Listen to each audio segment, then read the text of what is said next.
The views and opinions expressed in this podcast are simply that, opinions. All are presumed innocent until proven otherwise in a court of law. Sensitive topics are discussed. Discretion is advised. All right, Mr. Brennan, whenever you're ready. Thank you, sir. Could you please introduce yourself to the jury? Yes, my name is Paul Gallagher.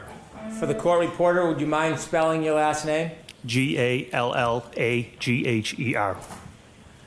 Mr. Gallagher, do you presently work? As a police officer, I'm retired. When did you retire? August 31st, 2024. When you retired, what department were you working for? Canton Police Department.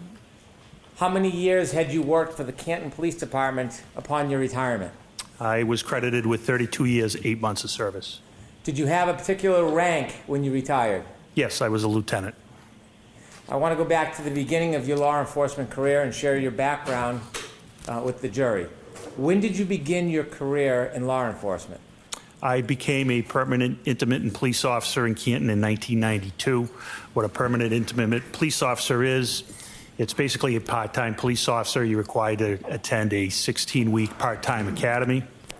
Your duties include regular patrol duties that a regular police officer would do, but you're only utilized during special events, short staffing, and you're allowed to work paid traffic details. Did that status change at some point? It did in 1994. 1994, were you a patrolman? Yes, and that required me to attend a full-time 18-week police academy. In addition to the police academy, did you continue your training over the years? Yes, I did. Can you share with the jury some of the training that you would attend over the years? Oh, sure. So I did constitutional law. I did interview and interrogation, terrorism, international terrorism, domestic domestic violence, buccal swabbing, and DEA basic narcotics course. And last duties were I did background checks, so I attended background training, and I did internal affairs. Before I talk a little bit more about your experience over the years and your progress through the Canton Police Department, I'd like you to share with us generally and briefly the structure of the Canton Police Department. The Canton Police Department, how big is it? How many officers are typically employed by Canton at the same time? We would like to have 45, but unfortunately, we're short-staffed at this time. At the Canton Police Department, is there different ranks? There is. And what are they? They are patrol, sergeant, detective sergeant, lieutenant, deputy chief, and chief. Given the size of Canton, is it a small department or a typically large department for that size? I would say it's a medium-sized department. Is Canton, do you receive traffic from other areas nearby? We do. Is Boston part of the crossroad through Canton at times? It is. Route 138 runs from Boston, and it goes all the way down to the South Shore through Brockton, Taunton, etc. Other cities or towns nearby that bring traffic through Canton as far as law enforcement is concerned? They do, and other states. 95 runs through Canton as well and brings up traffic from Rhode Island. For a relatively small town, is Canton a busy police department given all the crossroads and intersections? It can be very busy at times. You mentioned in Canton that there are different ranks. You started as a patrol officer. Yes. Did that change at some point? It did. When? July of 2001, I became a detective. Did you have any particular or special training to become a detective? I started attending how to dust for fingerprints. My focus was narcotics. I had several narcotics classes. Did you engage in those type of investigations on behalf of Canton? I did. Did you work with other agencies? I did. In 2005, I started working with the Drug Enforcement Administration. In 2006, I was assigned as a task force officer for the DEA, initially out of Worcester Tactical Diversion Squad, which their mission goal was to eradicate OxyContin and oxycodone distribution at that time. It was during our oxycodone phase. In 2008, I was moved to Boston Division, and there we focused on all narcotics, not just oxycodone, heroin, cocaine, etc. How many years did you spend as a detective before you received your next promotion? Approximately 15 years. What happened next in your career as far as progress? I took the sergeant's exam, and I became a sergeant. In order to become a sergeant, do you have to pass an exam? An exam and an assessment, yes. Is that enough to become a sergeant, or is there another process you have to go through? That's where they rank you after the exam and the assessment. What year did you say you became a sergeant? I became a sergeant in 2017. Was that your first supervisory position? Not actually. I also worked as an officer in charge, which you're not technically a sergeant, but when there's no sergeant to fill the shift, they'll use experienced officers to work as a sergeant, and you receive sergeant's pay. How long did you work as a sergeant for at the Canton Police Department? I worked as a sergeant for 1 year till 2018, and I was promoted to detective sergeant. As a sergeant, did your duties change or expand from that of detective? I was still assigned to the Drug Enforcement Administration at that time. And you just shared a year later you were promoted to lieutenant. Did you have to take and pass an exam for that? That was detective sergeant, and I did not have to pass a test for that. Did your duties and responsibilities expand when you became lieutenant? Yes, I was brought out of the DEA to work in Canton specifically. Were there other lieutenants on the Canton Police Department when you worked as a lieutenant? I became a lieutenant in 2021. At the time, there was 3 other lieutenants. Were there any other officers above lieutenant at that point? There was a deputy chief and a chief. In 2022, January, were you a lieutenant? I was. Your duties and responsibilities, do they include actually going to scenes, or was it purely supervisory? It was supervisory, but we were expected to respond to scenes. What do you mean by that? Our chief expected a supervisor on scene at all times, at all scenes.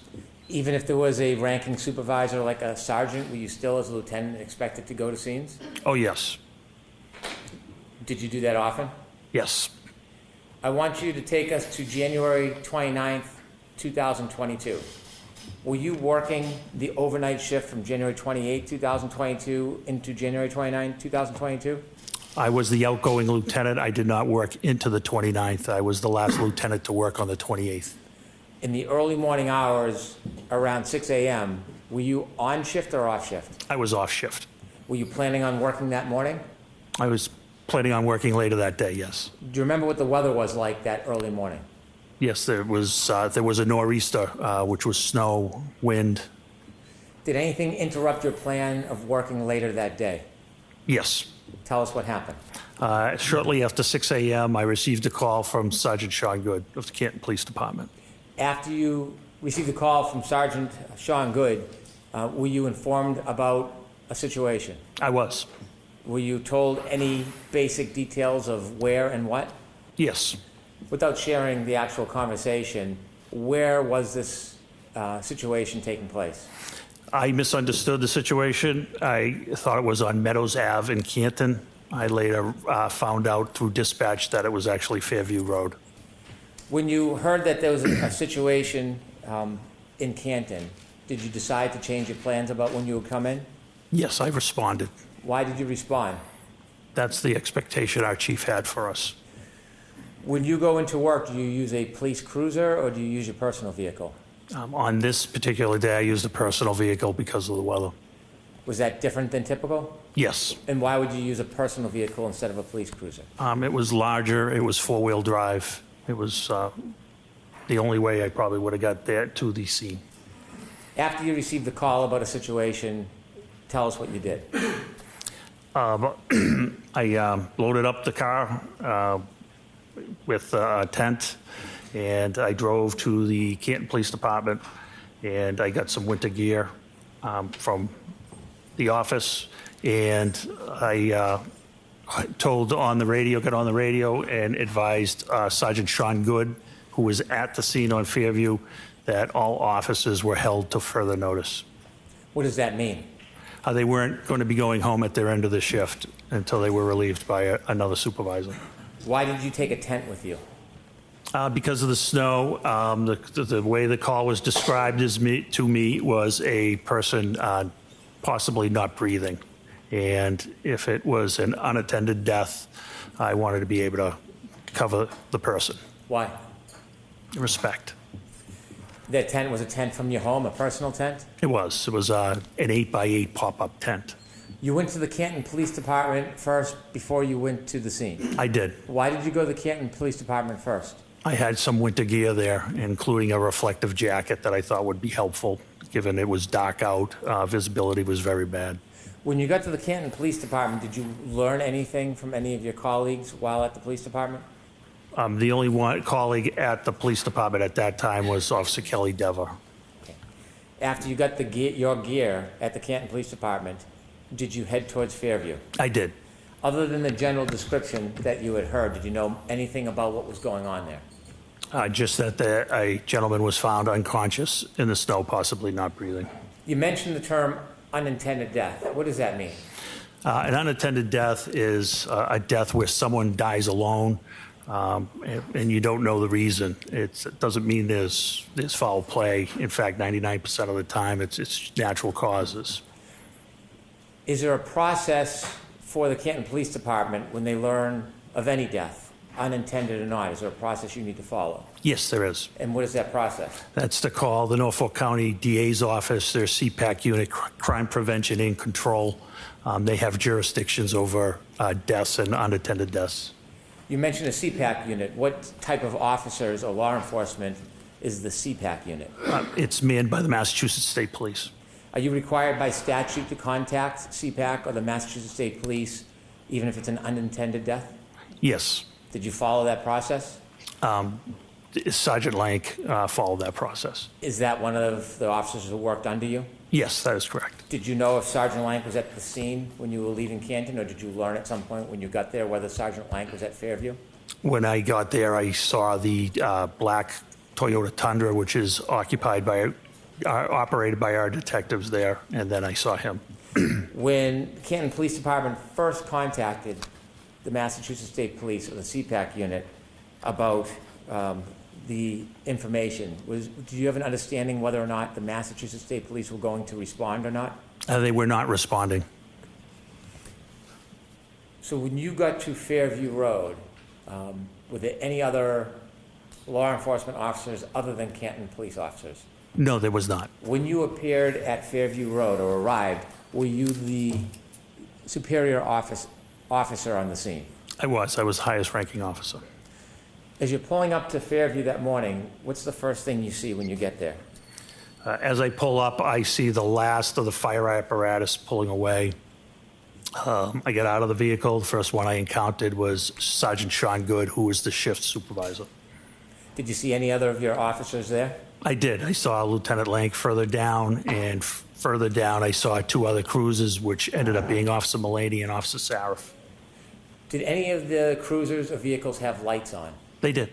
Did you hear any sirens? No, there wouldn't be any sirens. Why wouldn't there be? Sirens are used to move traffic. There was no traffic. It was a blizzard. There were no cars on the road. You might see an occasional plow. Did you ever learn the general area where the person was found? Yes. At that time, did you know who the person was? I did. I knew him by name, yes. Did someone inform you of who the person was? Sergeant Sean Good did, yes. Okay. And who was the person that you learned was on the ground? John O'Keefe. Had you known John O'Keefe? I knew of John O'Keefe. I had never met John O'Keefe. When you first arrived at Fairview, was Mr. O'Keefe still on the ground? He was not. Was he at the scene? He was not. So when you got to the scene at Fairview, Mr. O'Keefe was already gone? Yes, he had been transported to the hospital. So did you ever firsthand see exactly where Mr. O'Keefe was lying when he was found? I did not. Did anybody point out to you the general area? Yes. Did you have a chance at that point to, well, obviously you didn't have a chance to examine or look at Mr. O'Keefe. Did you have a chance to look in the general area where you were told he was found? I did. Tell us a little bit more about the weather now that you're standing outside Fairview Road. What's the visibility like? What's the temperature like? What are the conditions like? So it was terrible. It was blizzard-like. The wind would blow in your face. It would change directions. The snow was an icy snow. In the wind, you had to actually talk loud to be heard. Somebody right next to you, and it was your typical New England blizzard, basically. At this point, did you have any position as you assessed the area whether this was a criminal investigation? When we had no crime at that time. When you were there, were you looking for anything? Yes, I was examining the scene. Okay. At that point, did you have any reason to start a criminal investigation?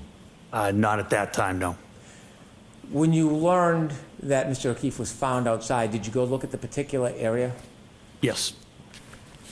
Can you describe the area that was shown to you where Mr. O'Keefe was found? Sure. It was on the left side of the property of 34 Fairview. You could see where first responders and witnesses and police officers had walked up to the area. It was by a flagpole on the property line of number 32 Fairview.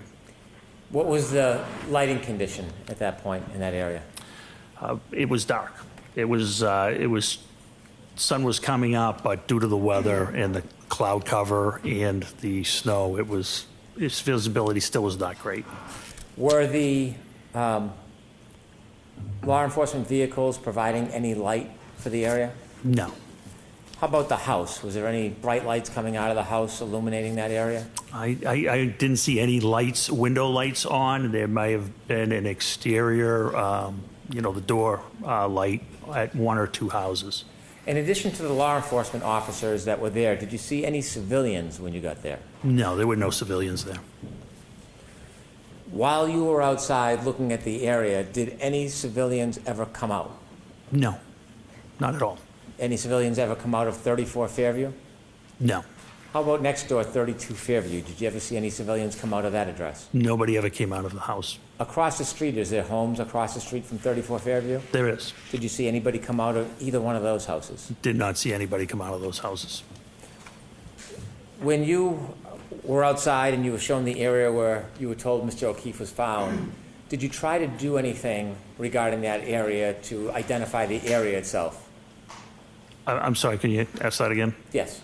The area where you were told Mr. O'Keefe was found, did you try to do anything around that area to identify the area? Well, it was marked out with crime scene tape at that time, and what I saw was pink blood, and it was in a circular pattern. Was the crime scene tape holding up at all? No, it was not. It was blowing wildly in the wind, and at one point, it was actually blowing in. It was triangular, and it was actually blowing into the crime scene. Was the tape helping at all? No, it was not. Was there any use putting a tent up at that point? No, there wasn't, not due to the high winds. Did you learn whether any of the officers had, at any point before you got there, gone into Fairview Road? Yes. Who did you learn went into Fairview Road? Both Sergeant Good and Detective Sergeant Lake went into Fairview Road. Did you know how long they were inside for? Objection. I'll allow it. Did you know that? I did not. At that point, did you go and speak to anybody in any of the nearby homes? I did not. When you were at this scene and you saw what was happening in the weather, did you make a decision to do anything? Yes. What did you decide you were going to do? Since the state police were not responding, I decided to process the area where Mr. O'Keefe was found and try to find out why he had the medical episode he was having. If you understood this to be a medical episode, and at that point you didn't have any information it was a crime scene, why were you taking the time and effort to process the scene under these conditions? Because that's what we do. Even the hospital, there could be a reason that there's obviously a reason he's there. I think we had a duty and obligation to check around where he was found and see if there was any explanation to what caused his medical condition. Did you focus on a particular area when you decided to look around? I did. What area were you going to look at? Where it was pointed out he was found and where the blood pattern was. Were you thinking about looking in any other areas around that? Not at that time. Why not? We didn't have any reason to. We only had the area where he was found. And at that point, did you have any idea what caused his injuries? We had none. At this point, when you were pointed or you're looking at the area where Mr. O'Keefe was found, was the area getting covered up at all? Yes, it was. With what? Snow. How quickly? Very quickly. I believe it was forecasted to come down to 1 to 2 inches an hour, if I recall. Did you have any idea how hard the ground was at that point? It was frozen. Objection, Your Honor. No, did you have any idea? It was frozen. Objection. I'll allow it. How deep was the snow covering that frozen ground? Approximately 4 inches at that time. When you wanted to look around the area, did you consider using a rake or a shovel? I did. And did you? I did not. Why didn't you use a shovel at that point? I was afraid I would miss something or possibly break something. What could you break with a shovel? Anything, glass or anything of that nature. What was your decision about how you would search that area? What did you want to see? I wanted to see anything that was possible, whether it was any type of weapon or any type of medical bottle or any reason that he could have come to where he was. Did you think of a way that you could look below the top of the snow without unresting the scene? Yes, I did. And what did you conclude? Because of the blood, the pink spots I thought might be blood, I thought a leaf blower would be the best method because I have seen it used and to remove light layers of snow, and it can be controlled. And after having seen that before and making that decision, what was the benefit of a leaf blower over a shovel? I wasn't going to miss anything with a leaf blower, much better control. And control, tell us what your intention, what was your hope with the leaf blower? To clear the area, controlled, slowly, so any potential evidence of what happened to Mr. O'Keefe wouldn't be lost. Did you have a leaf blower with you? Did not. So what did you do? Sergeant Good volunteered to go get a leaf blower. Did you remain at the scene? I did. And during this time, you still have no information that it's a crime scene? We had no information on a crime at that time. Did Sergeant Good come back with the leaf blower? He did. Did you try to get any other items to help you? Not that I recall. Okay. When Sergeant Good came back with the leaf blower, did you use it? I did. Was it successful? Very. Tell us what you did. I started with low speed and began whisking away the snow. And then I saw how it was uncovering those pink spots were becoming brighter red. So I verified it was frozen or coagulated blood at that time. And so out of the abundance of caution, I decided that that was something we may want to collect. Why did you want to collect that? Just out of abundance of caution, DNA. I expected it to be John's DNA. And I wasn't going to get a second chance at it. It was either collect it or never have it. Were you making quick decisions under these circumstances? Yes. Did you ask somebody to get a container to put the coagulated blood in? I ended up getting the containers. Where did you get them from? I got them from Lieutenant Gallagher, who lived in the neighborhood. Did Lieutenant Gallagher ever come over to the scene? He did not. Did he work for the Canton Police Department? He did. Why didn't he come over to the scene with you? Because he originally thought the scene was at 32. Sustained. Did you ask him to come over to the scene to help you? No. Did you expect him to come over to help you? No. Did you prefer he not? Correct. So when you get the containers, were they plastic cups? Yes, they were red Solo cups. And what was the purpose of using the red Solo cups? They were plastic. They weren't going to leak. They weren't going to get soggy. They were large. I needed a small sample. My thought was because it was frozen or coagulated, that we could collect it, transport it, and transfer it to the crime lab, who could extract the DNA however they saw best fit. Does sometimes the crime lab test evidence and sometimes not? Of course, yes. Is that your decision? No. You were telling us about the leaf blower. Does it serve to excavate the area? It did. Did you begin that process? I did. And when you did that, did you try to memorialize it? Yes, I did. How did you do that? I had Sergeant Good videotape it. Why did you have Sergeant Good memorialize your efforts to excavate the area? I thought someone may wonder why I decided to use a leaf blower, so I wanted to demonstrate its effectiveness. I'm going to move to introduce 2 videos that council has.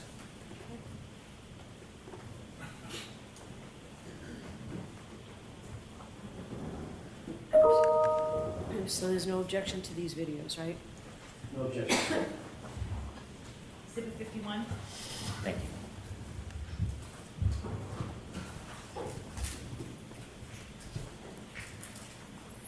With the court's permission, can I show the jury the videos? Yes. Ms. Gilman, can we show number 1, please?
Could you, Ms. Gilman, stop at the end of the video so it's a still frame?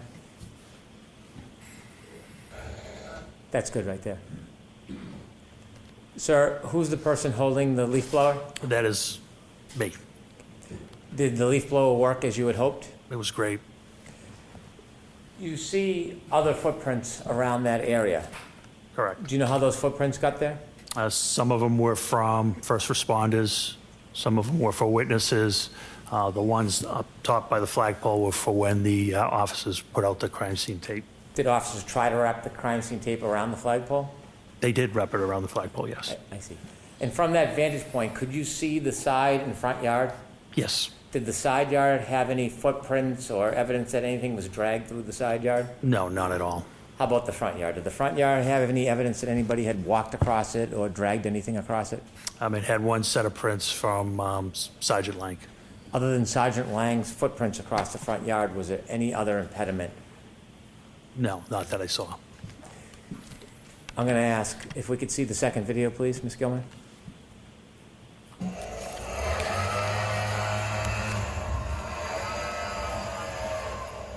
Could you stop there, please? You see the end of the leaf blower? I do. There's an object just below it at like 7 o'clock. Do you see that? I do. Did you discover something in that area? We did. What did you discover? It's a cocktail glass. Was it, did it have any damage to it? It did. Describe that for us. It was broken on the top. Could you continue the video, please, Ms. Gilman?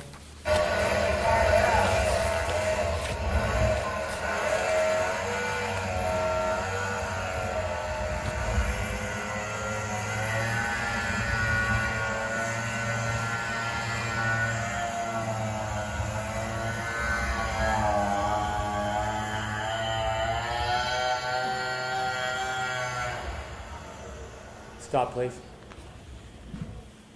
There's some red spots. Is that what you identified as coagulated blood? That is. Below some of those spots and to the left, there's an area that's not white. It's brownish. Do you know what that is? That's, I believe, just bare ground. If we could finish the video, please.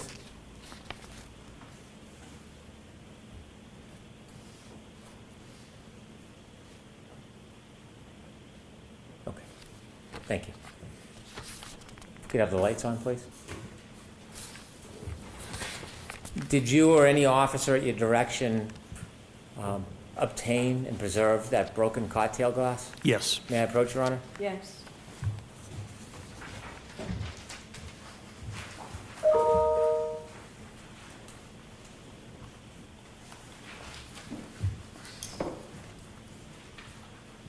So I'm showing you two photographs. The first photograph, do you recognize what's in that photograph? I do. What is it?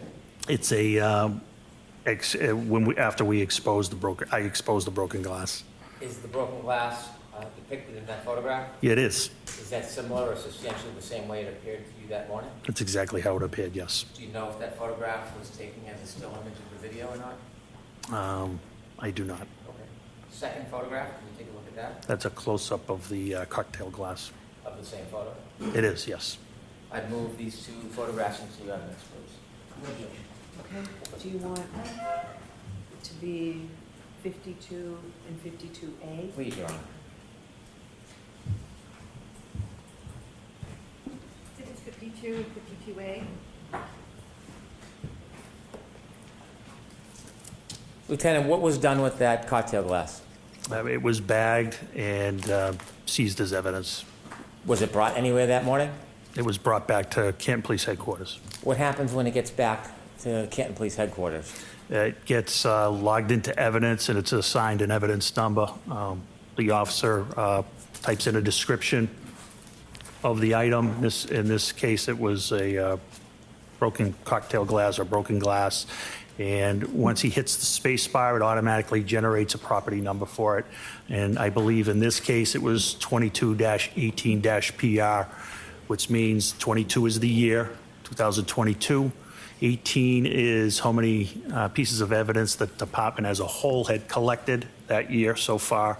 And PR, I believe, means property room. Why is it assigned a particular number? Everything is assigned a number by the computer.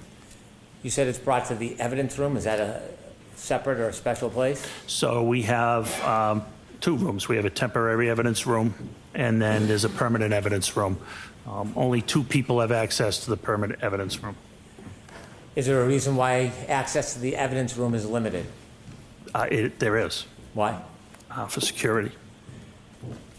Even in a police department, the evidence room is limited as far as people who have access? That is correct. In the evidence room, is there an officer assigned as an evidence officer? Not full-time. There is an assigned admin sergeant who is assigned as the evidence officer. Does anything happen specifically with the evidence? Is it packaged or stored in any particular way? The glass was put into a locker, I believe, and temporary evidence. And then it's the evidence sergeant's job to retrieve it, but in this case, we were going to transfer it to the state police. Was it transferred to the state police at some point? It was. I'll allow it. Were you part of the transition of that item to the state police? I was.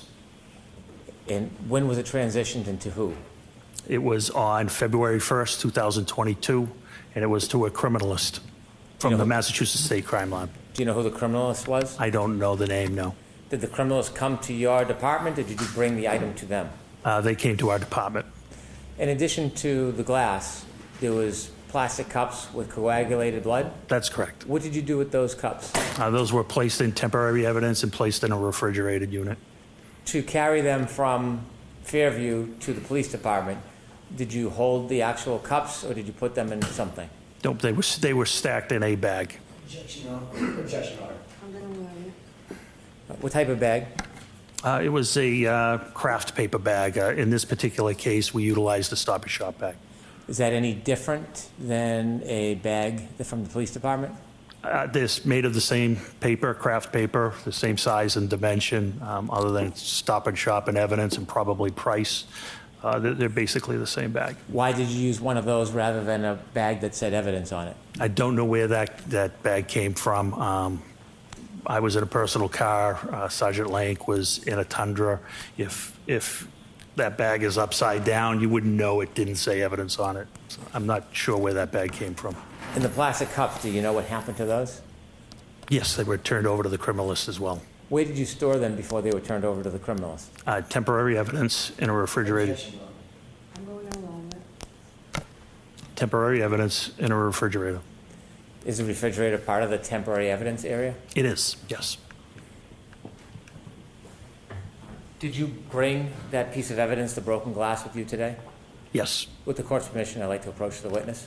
Okay.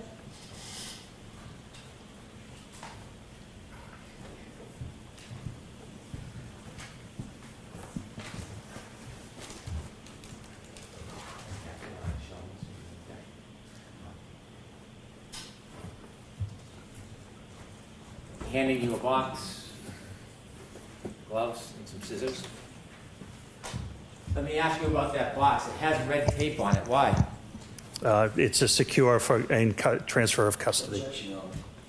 I'm going along. Lieutenant, before you open the box, were you one of the officers that discovered that broken glass? Yes. Did you personally bring the glass from Fairview to Canton? No. Do you know who did? Yes. Who? Detective Sergeant Lang. Sergeant Lang? Yes. When you went back to the station, you said that the evidence was then put into an evidence locker.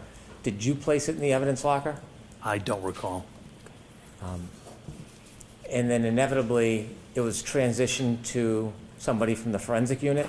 That's correct. Were you personally there when it was taken from the evidence locker and given to the person from the forensic unit? Yes, that was me. Did you have a responsibility and role in that process, or were you a passive observer? I had an active role. I was the chain of custody. I was turning it over to the criminalist to the state police lab. After that glass was given to the criminalist, did you ever have possession of it again? Never. Did you ever package it or touch it again in any way? No, never. Did you ever process it in any way? No. Did That's you not. put it in that box and tape it up yourself? No. Okay, I'm going to now ask you to open the box, please.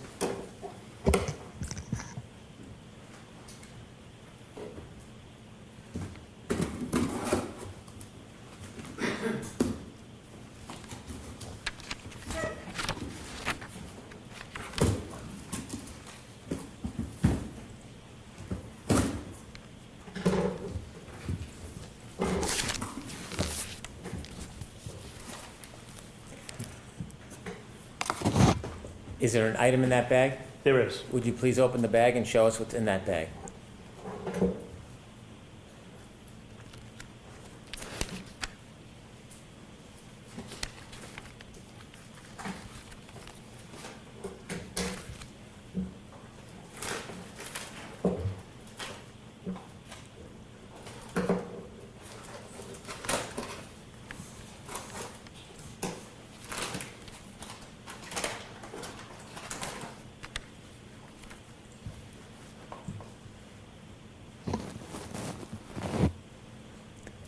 Thank you. If you could put it back in the bag and the bag back in the box, please.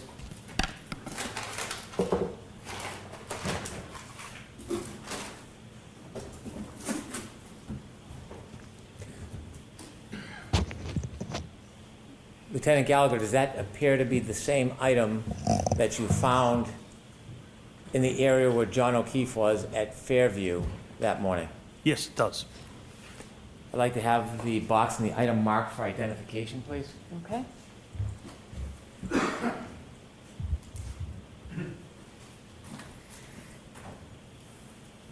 the queue for ID. Thank you.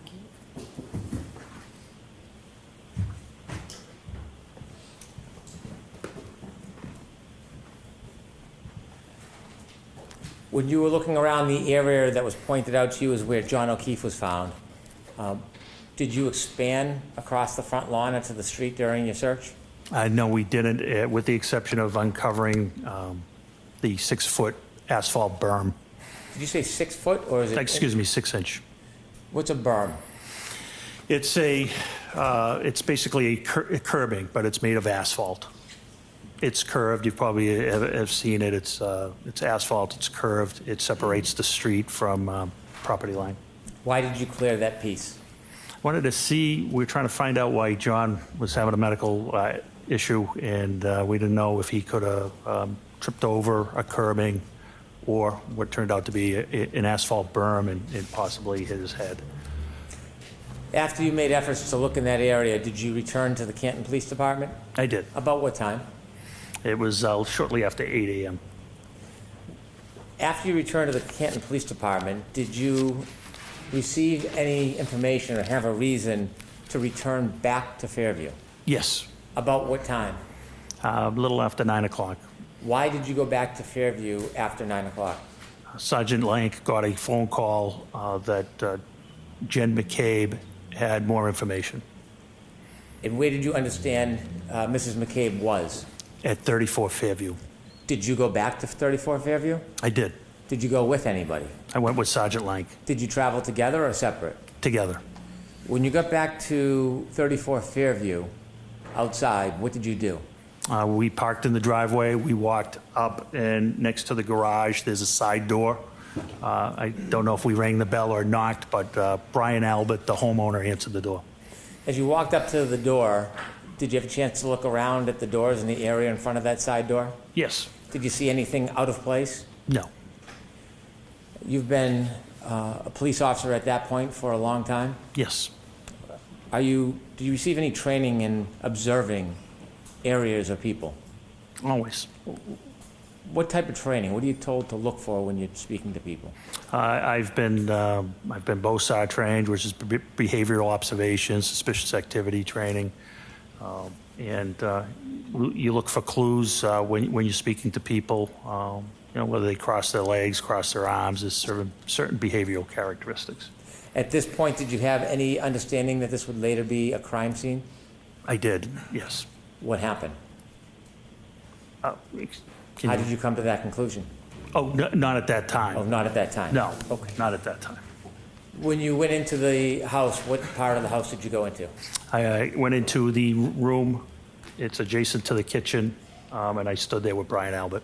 Can you describe what kind of room that would be? Yeah, it was just a typical family room type room. It was not large. It was between the garage and the kitchen. You met with Brian Albert? Brian Albert answered the door and let us into the house. Did you understand what his relationship was to that house? He was the homeowner.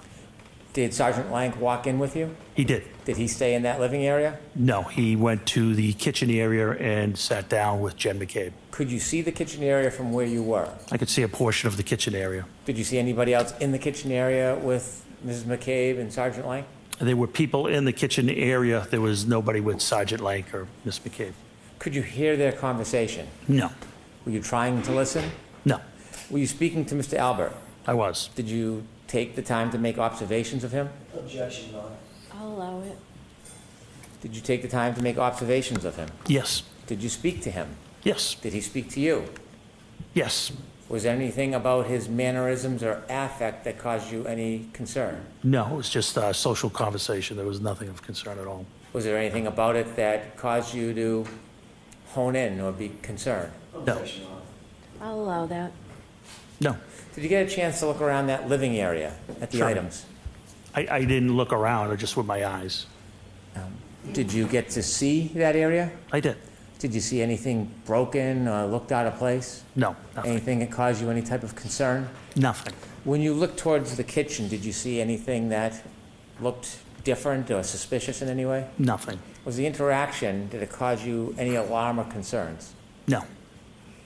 After Sergeant Lank had an opportunity to speak to Mrs. McCabe and you spoke to Brian Albert, what did you do next? We left. Where did you go? We went back to the police department and were informed that the state police were going to respond to the hospital and that we didn't need to respond to the hospital. When you heard that the state police was then going to get involved in the investigation, what does Canton do when the state police takes over an investigation? Well, it was based off of a conversation I had with my chief in the detective sergeant's office. Was there a decision about Canton's involvement in the ongoing investigation? There was. What was that decision? That we should recuse ourselves from any further investigative interviews. And why was that? Because our best detective, his name was Kevin Albert, and he was the brother of the homeowner, and I didn't want any potential bias, whether unconscious or subjective, to be perceived by the O'Keefe's, by the O'Keefe family. So when the state police got involved and you had the conversation with the chief, was that the end of your efforts towards this? It was the end of our efforts until, I helped facilitate during the search warrant on February 1st. And so at some point, was the defendant's Lexus brought to the Canton Police Department? It was. Was it put in a particular area at the Canton Police Department? It was. What area? The Sally Port. What's a Sally Port? Sally Port is where, when we have an arrest, we bring our prisoners in. It's basically a extra large garage. It has 4 doors. They're numbered 1, 2, 3, and 4. We typically go in door 4 and pull towards door 3. Door 4 is lowered, and then prisoners are walked into the booking area, which is also secure. The exterior doors to the Sally Port can only be opened by the dispatch council. When crime scene services came to look at the car, was that the same day, the 29th, or later time? No, it was February 1st. Did the Lexus remain in the Sally Port area from the 29th until February 1st? Yes. When representatives from the crime lab, from the Massachusetts State Police came on February 1st, who provided them access to the Lexus? I was one of the people there that was there. I don't know if I provided them direct access, but I certainly would have. And I assisted them if they needed things. That's when the chain of custody, the exchange of custody for the blood samples and the glass occurred as well. And during their processing of the Lexus, were you there for parts of it? I was in and out, yes, but I did not partake. Thank you very much.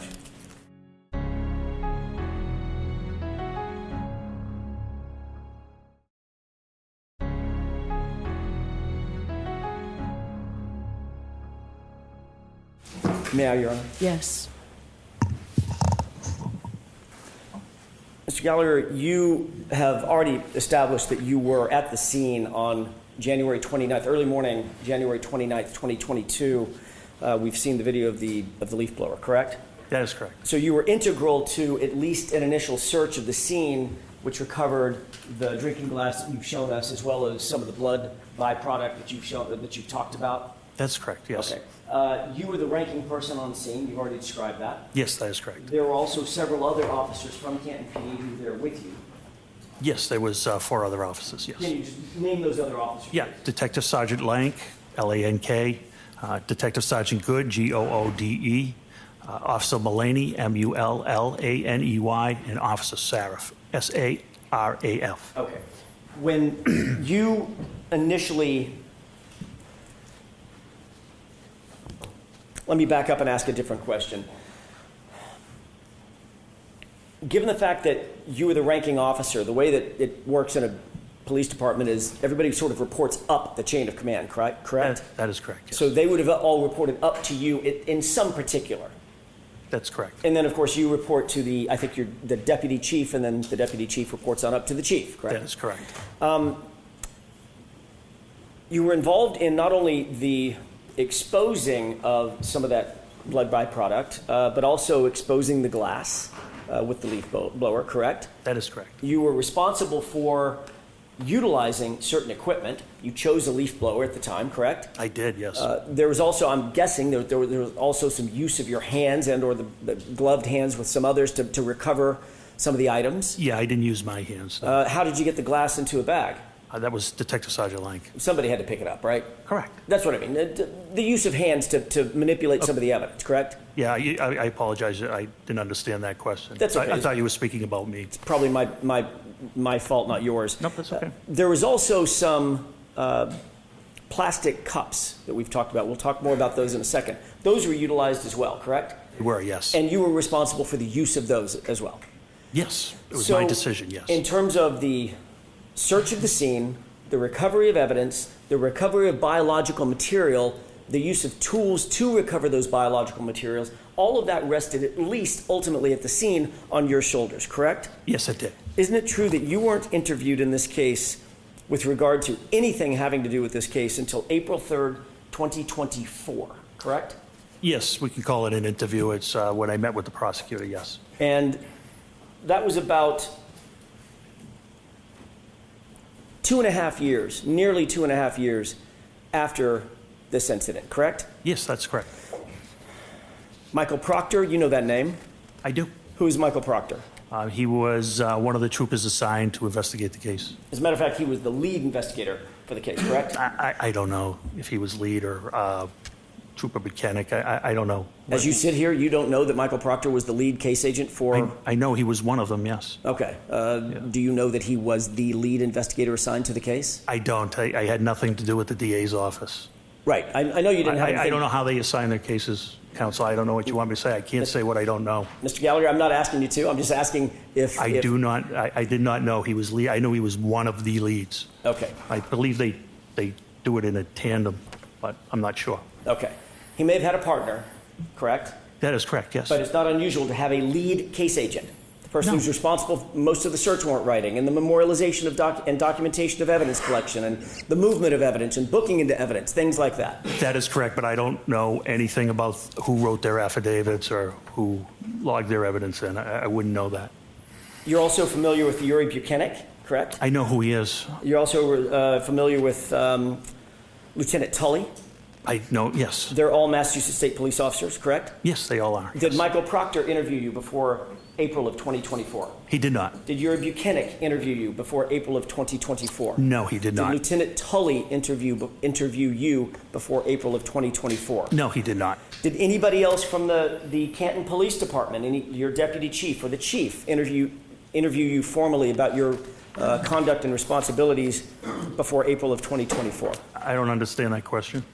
Did anybody at Canton PD, separating out Massachusetts State Police, Correct. did you sit down at Canton PD and provide an interview with anybody at Canton PD about your conduct at the scene? What do you mean by conduct?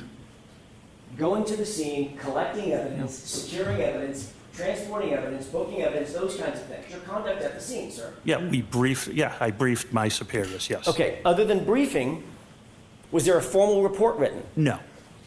or a formal interview conducted of you? No, absolutely not. Okay.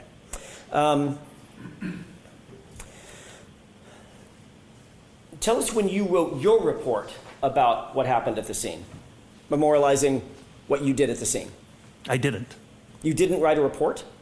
About the scene that day at the scene? Correct, about this investigation. I only did the metadata report. I did not write a report at the scene. You never, in fact, the fact is you never wrote any report about what happened at the scene, correct? Correct. You didn't memorialize that in any formal way on Canton PD letterhead to describe what you did and how you did it at the scene. No.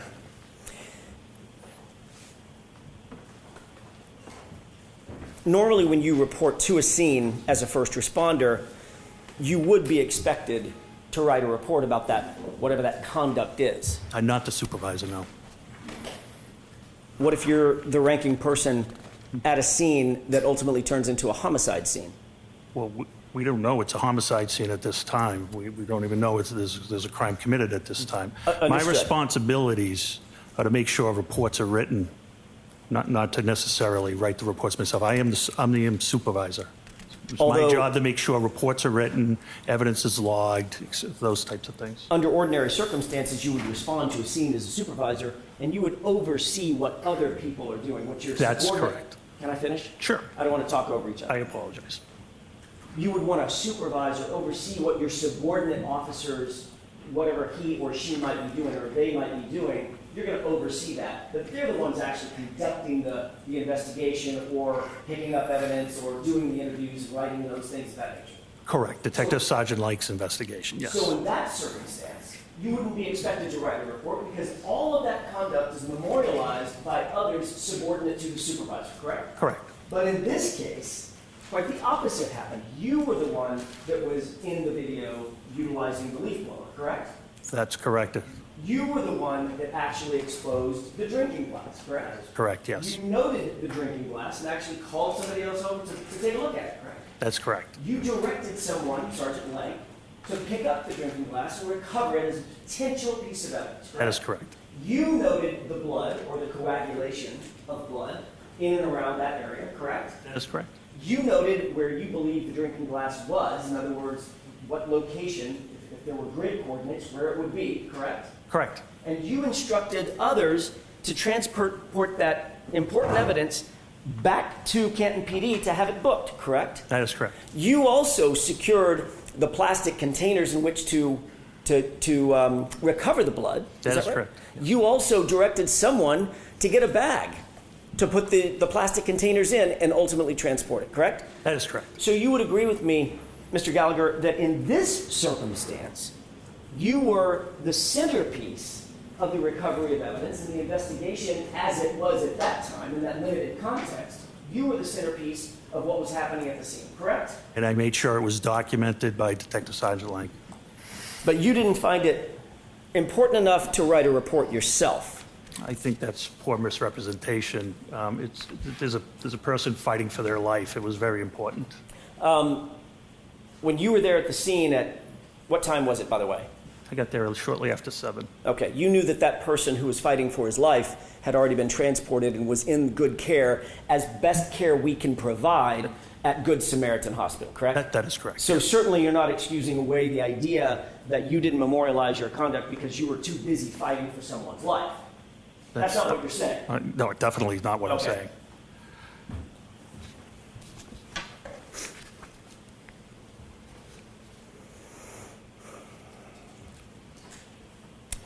Obviously, reporting to a scene and supervising a scene is one thing, but actually gathering evidence is a whole next level. You would agree with that? Sure. Because, just to put a fine point on it, responding to a scene as a supervisor, you want to make sure everybody's doing their duty, but the officer or officers who, for instance, uncover, let's say it's a knife or a gun or some weapon or something like that, actually documenting and picking up that evidence and handling it in an appropriate way, that is all highly, highly technical. It's very important to get it right and memorialize it all, correct? That is correct. That's why you're highly trained to memorialize and report everything that you do in that regard in a report that can later be used forensically, in other words, in a courtroom setting, to recreate as best you can with as much detail as you can exactly what you did and how you did it and where it was done, correct? Sure. Yes.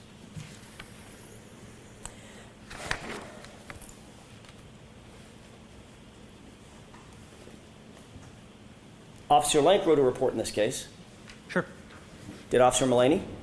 I believe he did, yes. Did Officer Seraph? Yes. Officer Good? Sergeant Yes. Good? Yes. But you did not. I did not.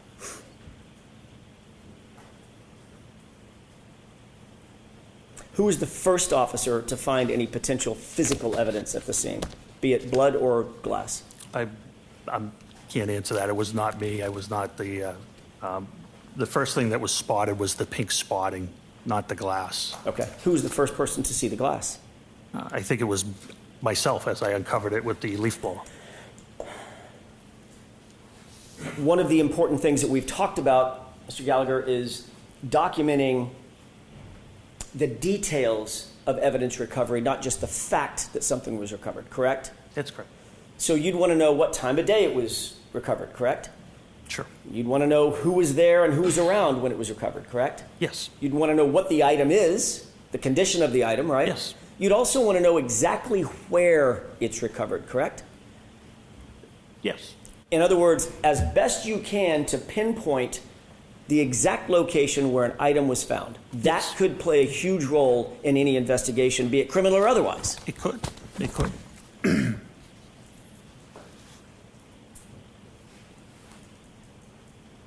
Did you diagram or draw a diagram back at Canton PD or I did out not. at the scene No. about where that glass was found? No, I did no reports or diagrams. Did you diagram exactly where you recovered the blood spots that you did recover? No.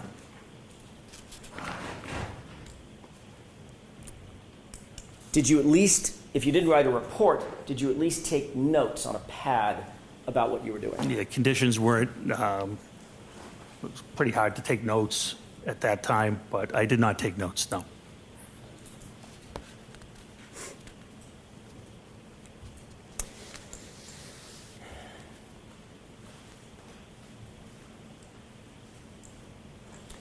At some point, you mentioned a person by the name of Tom Kelleher, Deputy Chief Kelleher. That's correct. Who is Deputy Chief Kelleher? He's the deputy chief of Canton Police. He was on active duty at the time? When I say active duty, I don't mean that morning, that hour. I mean just generally. Yes, he was a lieutenant at that time. He was someone to whom, as a matter of fact, probably the only person to whom at Canton PD you actually reported, correct? Up the chain of command. He was the only person to whom you reported up the chain of command, meaning he was your direct report. He was in charge of detectives at that time. And yes. then, of course, the chief would be above him, correct? Deputy chief and chief. Okay. When you responded to the scene, Deputy Chief Kelleher did not come out of his house and take over the investigation, correct?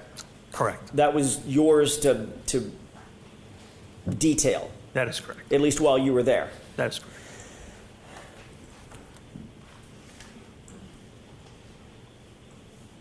So can you describe what you did to preserve the crime scene? I'm sorry, to preserve the scene, because at that time you said you did not know if it was a crime scene. Is that right? That's correct. What did you do in terms of actually preserving the scene for later investigation? What steps did you take? For later, can you explain later investigation? So let me take a step back. Sure. Have you been trained to preserve scenes? Yes. Okay. What's the reason that you want to preserve a scene? What does that mean? Collect evidence. Collect evidence and make sure nothing is disturbed, correct? Correct. Okay. Civilians can't kind of traipse through or walk through evidence, correct? That's correct. You've heard the phrase forensically, evidence in, evidence out. Someone traipses through a crime scene, you bring Correct. evidence with you, and you take it back out with you on your shoes or on your feet or your breath or your saliva, whatever it might be. Very familiar with that, yes. Preserving the scene is best efforts, is best practices to make sure that nothing is moved, touched, messed with in any way, correct? That's correct, and that's what was done here.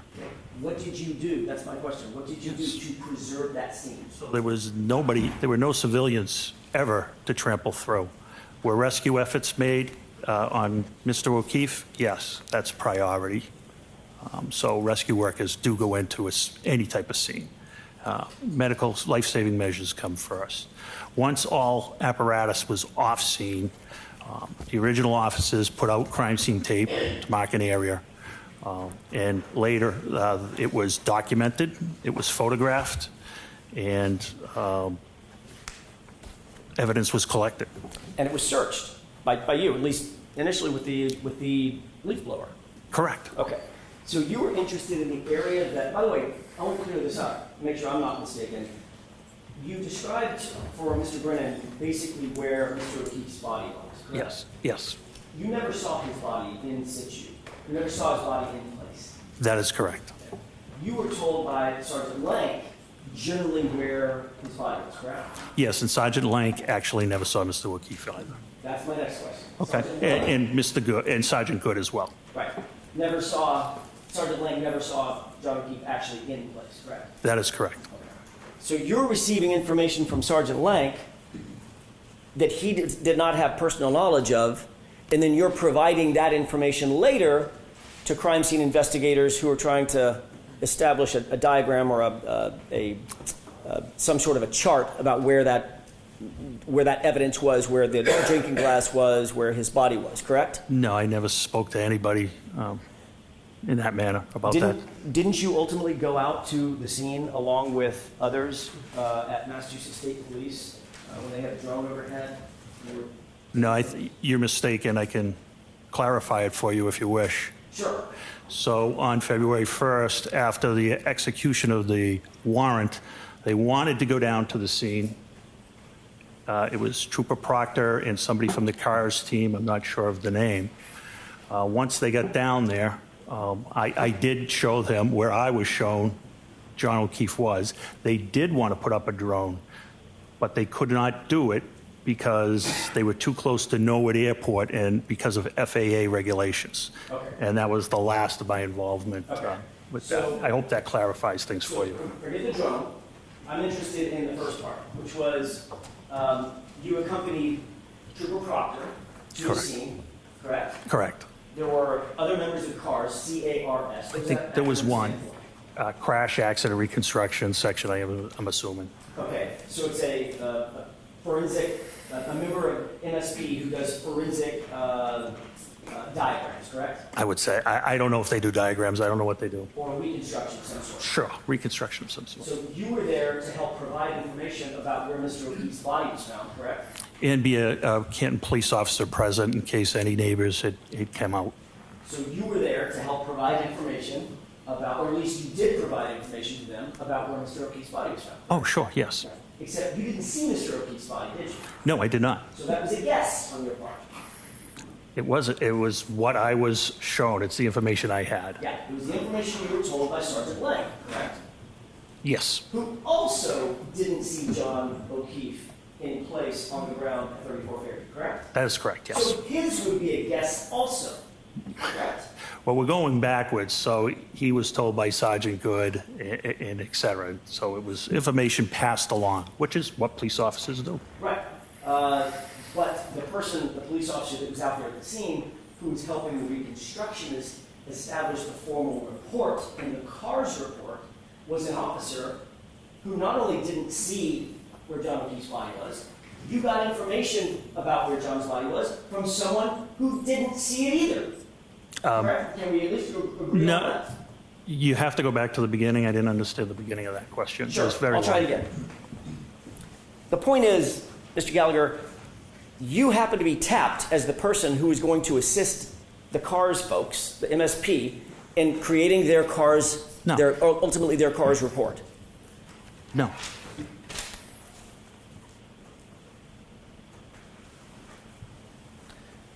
Isn't it true that you accompanied Trooper Proctor and members of the CARS unit to document Fairview Road and the scene of the incident? Yeah, I thought I explained it could not be done. Okay. So I'm not I asking wasn't, you- I only went to show them where Mr. O'Keefe was and in case any neighbors came out. I wasn't there to assist in any documentation at all. You were there.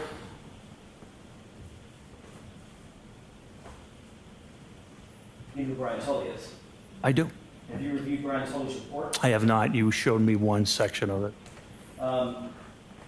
Isn't it true that what you actually told Brian Tully is that you went with Trooper Proctor, and you're already shaking your head now.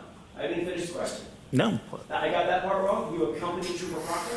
No, what's wrong is I was interviewed by Lieutenant Tully. That was a meeting I had Okay. with Prosecutor Lally. Okay.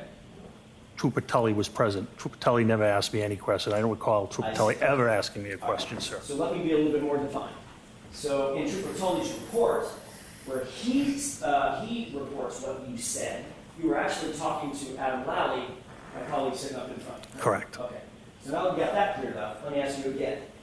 Did you say in front of Trooper Tully that you accompanied Trooper Proctor and members of the CARS unit to document Fairview Road?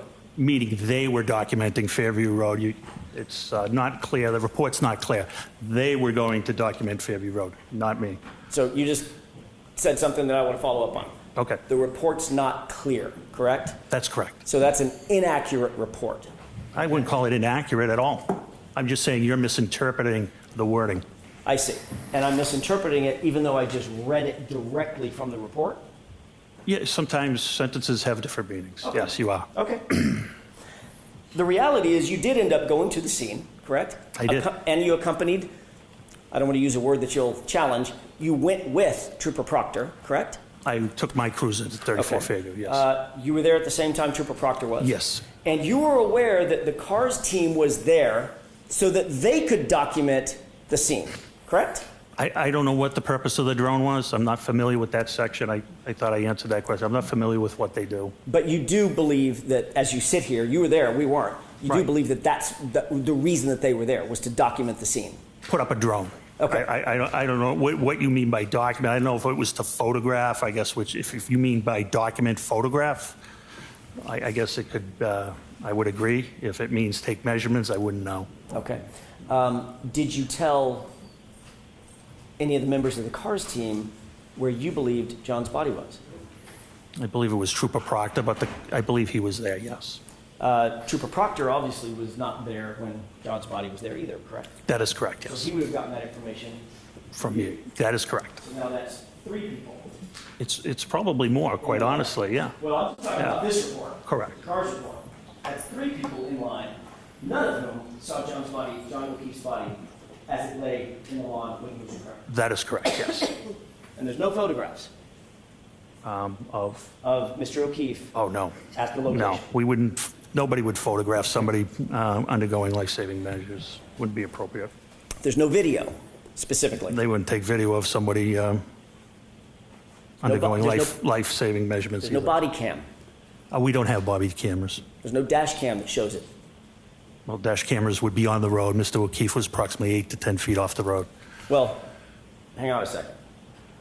You're not sure where Mr. O'Keefe was because you never saw him. That's why I used a range, yes. Right. So you don't I know where the blood was, I know where the glass was. Right. You don't know if he was 7 to 9 feet off. If he That's was correct. 4 to 12 feet off. You can't say. I could, only approximately, you are correct, yes.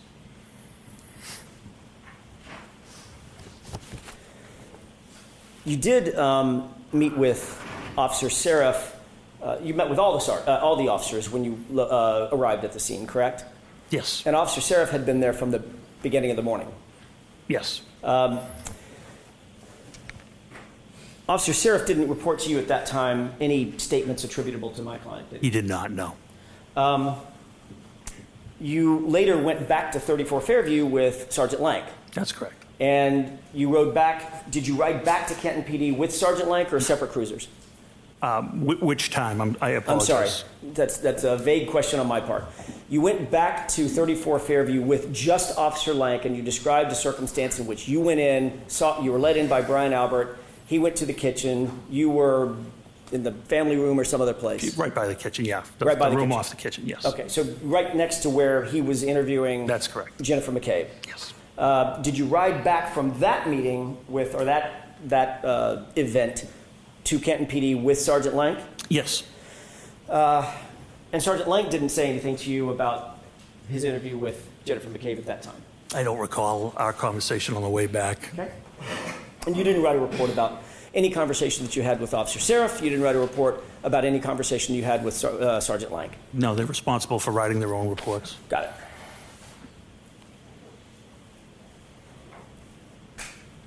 You did say that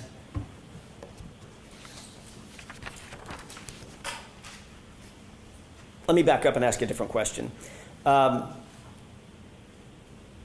You testified about a year ago in another proceeding. You talked a little bit about the evidence collection of the biological material, the blood, or I'm guessing at that time, presumed blood. You haven't done any testing. That's correct, yes, sir. But you assumed it was blood just because of your experience and it looked like it could be blood on the street. That's correct. How far were you from Canton PD, approximately? A drive. Mile and a half. Mile and a half. You had your cruiser with you, I had my personal vehicle with me. your personal vehicle. In other words, your ambulance where you could get from point A to point B if you wanted to. Yeah, I was the scene supervisor. I wasn't leaving the scene. Okay. But you also had subordinate folks at the scene that you could have dispatched had you wanted to. Correct. They all had cruisers Yes, they did. or personal vehicles, I'm not sure which. I'm sorry? Or personal vehicles, I'm not sure which. I was the only one with a personal vehicle.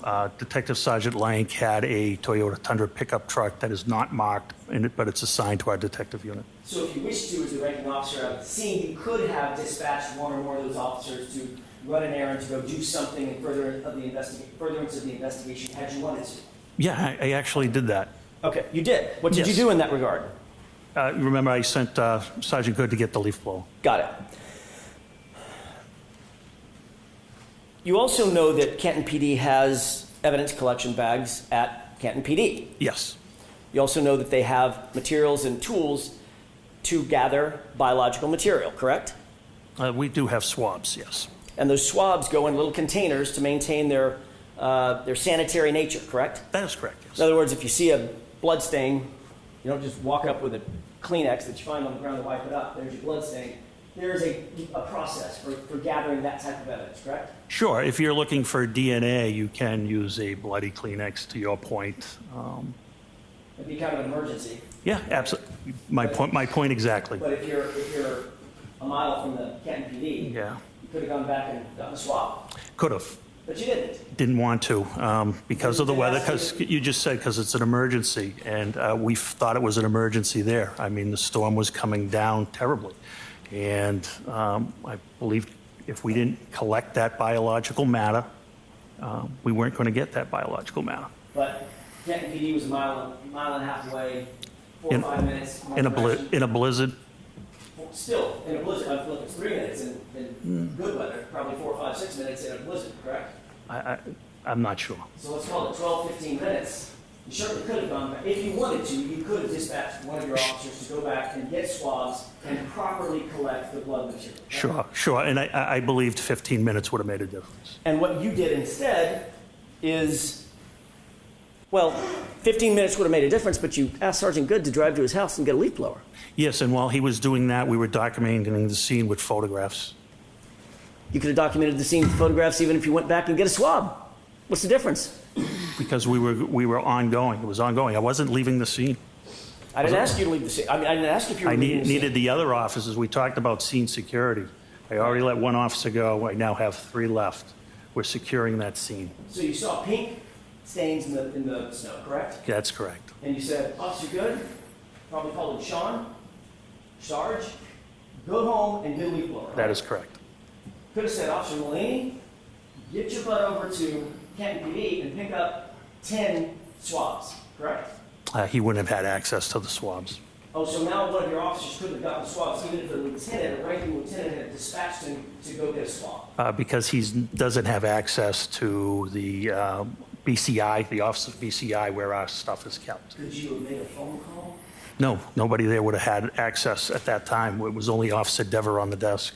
So you're the only person that could have gotten those swabs? Sergeant Lane could have gotten them as well. So Sergeant Lane could have too? Sure. But you didn't say that? No, definitely didn't. Okay. What you did do, however, is you went to the neighbor's house. Happened to be Tom Keller, correct? The lieutenant of detectives, yes. Right. And Lieutenant Gallagher gave you red Solo cups. Yes. I asked for plastic or glass containers. He had Solo cups, and I utilized them.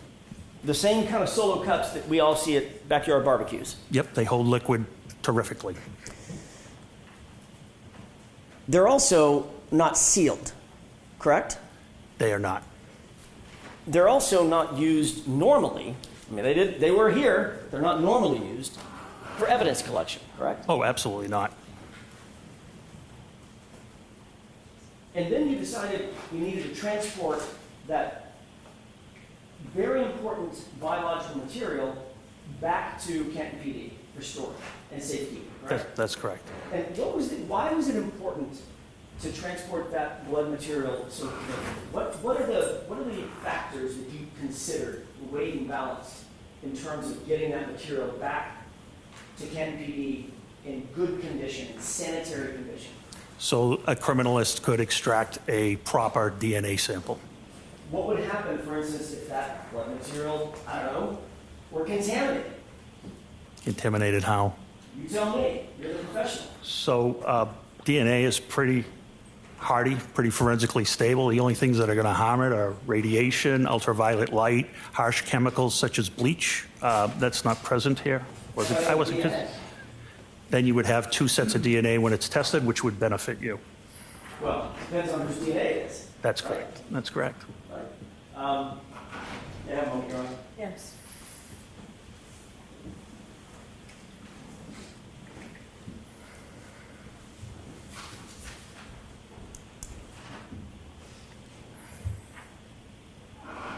While you were, I'm going to stay on this for a second.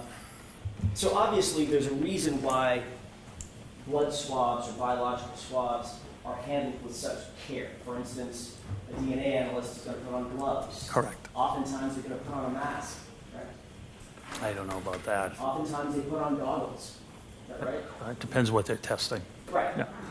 But in order to go out and collect something, you'll see CSI crime scene investigators in full body suits when they Sure. walk into a crime scene. Yeah, you can. Because you don't want to contaminate the scene with your own hair off your arm or an eyelash falling into a blood stain, correct? That is correct. Right. So there are protocols. I mean, you said just a second ago, Mr. Gallagher, well, it's DNA. Unless somebody pours bleach in it, you're pretty much golden, right? That's Hey, not quite the fact, is it? And that's not quite what I said. No, it's not quite what you said. You were suggesting that it's hardy enough that it doesn't really matter No. if it's contaminated or not. If there's multiple people's DNA, it just benefits everybody. No, I simply asked what you meant by contamination. Okay.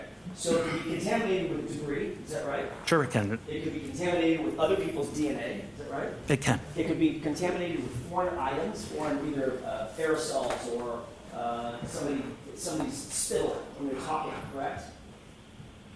Sure. Contaminated with 1,000 things. Hypothetically, Right. it- Of course, these solo cups didn't have lids on them, right? they did not. They were open. Yes. You didn't photograph where you picked up the samples. No. You didn't document where you picked up the samples. No. So if the samples were in 6, how many solo cups were there? 6. 6 solo cups. We don't know as we sit here where each of those solo cups' contents came from specifically, do we? Specifically, no. Okay. Then those solo cups with no lids were placed into a bag, right? That's correct. You said on direct examination that this was a brown paper bag, right? It is. Stop and Shop, I believe. And you said that Stop and Shop bag is, other than having the words Stop and Shop on it versus evidence on it, basically the one and the same thing. Same dimensions, made out of the same materials, yes. Right. But with an evidence bag, you know exactly where it came from and who's handling it. Not necessarily. Comes from a manufacturer Sure. whose job it is to secure those bags so that they are not mishandled, so they can have some sort of bona fides that they're clean and ready to accept evidence. In, say, for instance, I don't know, the investigation of a homicide of a police officer. Okay. Important stuff, right? We're not at a homicide of a police officer at this point. I'm just talking about evidence bags in general. Evidence bags in general. In other words, I'm trying to think of some of the most important investigations around. The manufacturers of those evidence bags manufacture them and send them in a way so that their bona fides, the provenance of those bags, is maintained, correct, and protected. That's the way they ship them, yes. Right. And Canton PD pays extra money for those bags for that very purpose. I'm sure they do, You yes. mentioned almost tongue-in-cheek, look, except for the price, Yeah. they're probably pretty close. Yes. There's a reason that there's a price difference, right? What would the reason? What's the reason? Well, at Stop and Shop, I can go pay 10 cents Yeah. for that bag because I don't really give a hoot where it's been or who's handling it.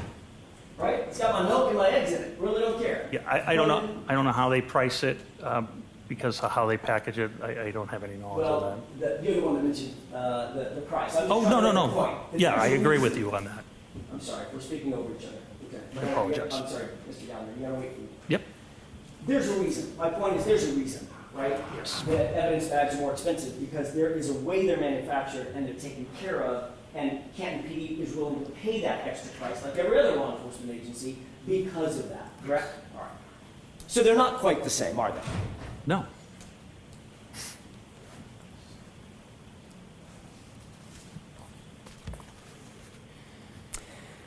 Those solo cups were placed in the evidence bag uncovered.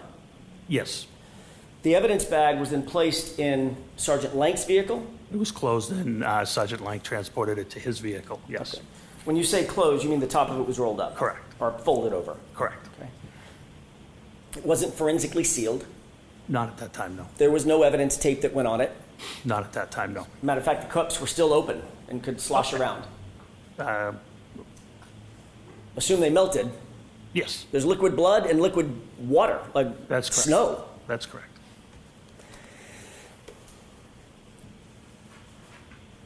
And you indicated that those were, at least you believe, those were placed in an evidence locker, temporary evidence locker, correct? No, the blood samples were put in a refrigerated unit. My mistake. I thought the refrigerator was the temporary storage locker. It's different?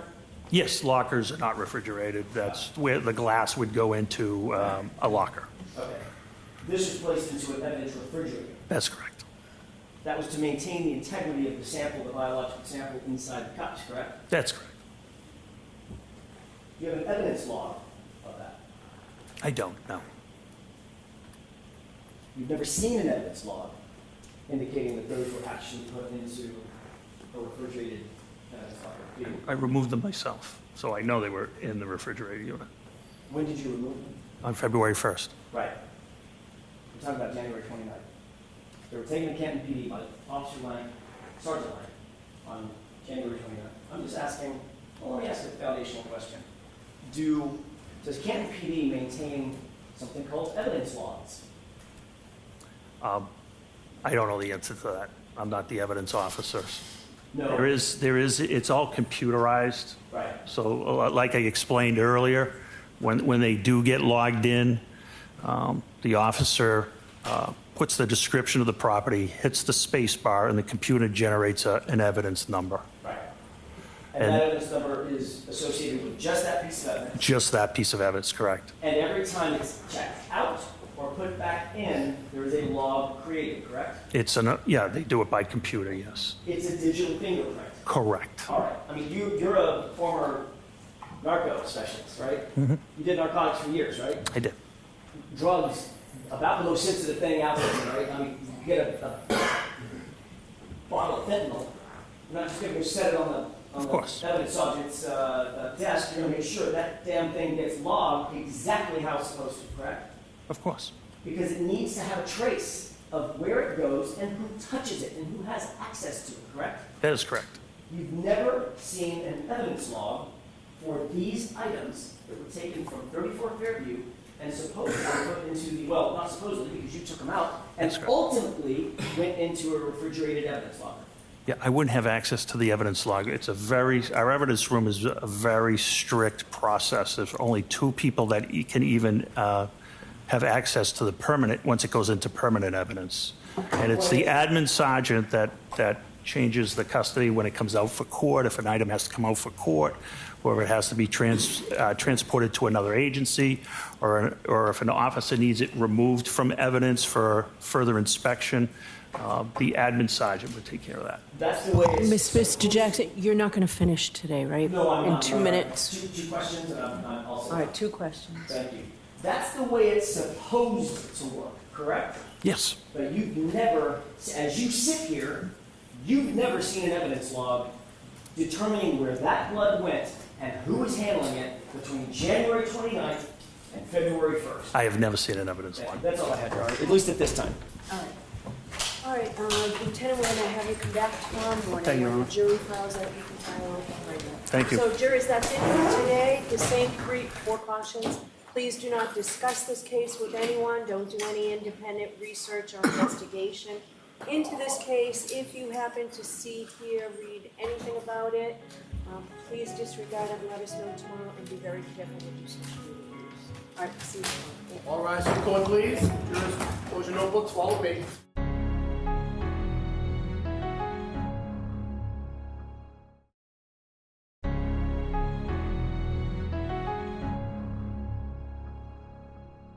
All right, Mr. Jackson, whenever you're ready. Good morning, Your Honor. Thank you. Mr. Gallagher, good morning. Good morning. Thanks for joining us again. I want to ask you a quick question about what we talked about yesterday concerning your search at the scene. If we could go back to that, when you engaged the leaf blower. During the time that you were removing materials in and around the area of the flagpole going out to the, I think you called it the berm, B-E-R-M, the berm, the curb. Yes, that was at the street. There was a 6-inch Cape Cod berm. Yes. Okay, and that led straight to the asphalt of the street, correct? It's basically a curbing. It's Okay. where the property line, the grass, the lawn meets the street. And you were searching the area where you believed Mr. O'Keefe's body to have been found, all the way out toward that curb or berm area, correct? Yeah, we did not go out to the berm. We did approximately 6 by 6, 7 by 7, about 50 square feet. 50 area. square feet. Okay, fair enough. But you did say at some point, I think on direct examination, you said that you exposed the berm Yes. just to give you some orientation as to where the curb was, where the street was. And if it was possible, he may have tripped and fallen, yes. Okay. You did not recover or see a hat, a man's hat? No, sir. Black no. in color, baseball style hat? No hat, no, sir. You did not see or recover a man's shoe? No, sir. And you said you searched for the area in that 50 square foot area by removing materials, getting down to, moving the snow, getting down to all the way down to the lawn. Yes. Okay. You did not see a single piece of bright red plastic taillight material either, did you? No, sir, not in that area. As a matter of fact, you didn't see 46 pieces of taillight material, either clear or bright red plastic, in any part of the area that you searched. No, the only thing we discovered was the blood sampling in the glass. That is correct. Speaking of the glass, that's a good segue. You found that piece of broken drinking glass that you brought in and showed the jurors yesterday, correct? That's correct. Did you search the house at all to determine whether or not there was any matching glass in the home? No, I did not. You testified yesterday that you looked around, when you were in the house, this is the second time you're at the location, so you went back with Sergeant Lake. I want to orient you to that time. That's when you actually entered the home for the first time of Brian Albert. Was that right? That is correct, yes, sir. And you indicated that you did look around the family room, the kitchen, and you didn't see any signs of a struggle or anything like that. No, sir. I asked you that exact question about a year ago at another proceeding. Do you recall that colloquy between the two of us? Yes. And at that time, I asked you, did you look around the house for any sign of a struggle or a fight? And your answer was no. Do you remember that? Yes, I think that's out of context. I understood that question was, did I wander the house to look for any sign of a struggle? I believe you asked me if I went to asked me about a bulkhead and things of that nature. Okay. As I stood there, I have observations I can see. Right. So I think it's just a miscommunication on what type of search. Fair or enough. What type of observation. Fair enough. Let's clear that up right now then, Mr. Gallagher. With regard to your the time that you were inside the residence, you did not seek to or ask permission to look around any place other than where you happen to be standing, which is right inside that front door of the family room, sort of adjacent to the kitchen area, correct? That is correct, yes, sir. You didn't walk into any adjacent rooms? No, sir. No, sir. Okay. You didn't walk into any, you didn't search the kitchen area? I did not, no, sir. You didn't look through the cabinets or anything like that? Absolutely not, no. You didn't look at the glassware? Absolutely not, no. You didn't go down to the basement? We talked about that previously. Correct. And- No, absolutely not. Okay. You didn't go out to the garage? No, sir. You Nope. didn't look around the garage? No. Other than walking in and basically where you just described, standing while Sergeant Lank was engaged with Miss McCabe, you didn't do anything to search the interior of that house for anything? No, I wasn't there to search at all. Okay. You also didn't, subsequent to that, you didn't seek or receive a search warrant? No, I did not. Okay. You didn't believe that it was necessary, in your mind, it was necessary to seek a search warrant to search the interior of that house? That's absolutely correct. You were aware at the time that you did go into the house that Sergeant Lank had earlier reported at least the possibility that John O'Keefe may have gotten into a fight, correct? I don't recall that. We went over options on how he could have come to where he was, and an altercation certainly was one of them. Okay, so that's fair enough. So an altercation meaning was one of the, when you say altercation, that means a physical fight, correct? Sure. So that was a possibility in your mind. Everything was a possibility at that time. And at that time, you had the information that you found, or Mr. O'Keefe's body was found on the lawn of a residence where there was alcohol, drinking, a party of some sort, or a gathering of some sort just hours earlier, correct? That's correct, but the house had nothing to do with the incident. At least to your mind. That's correct, based on the evidence, yes, at that time. And the evidence at that time was simply your communications with some, but not all, the occupants of the house, including Jennifer McCabe, correct? That is correct, yes, sir.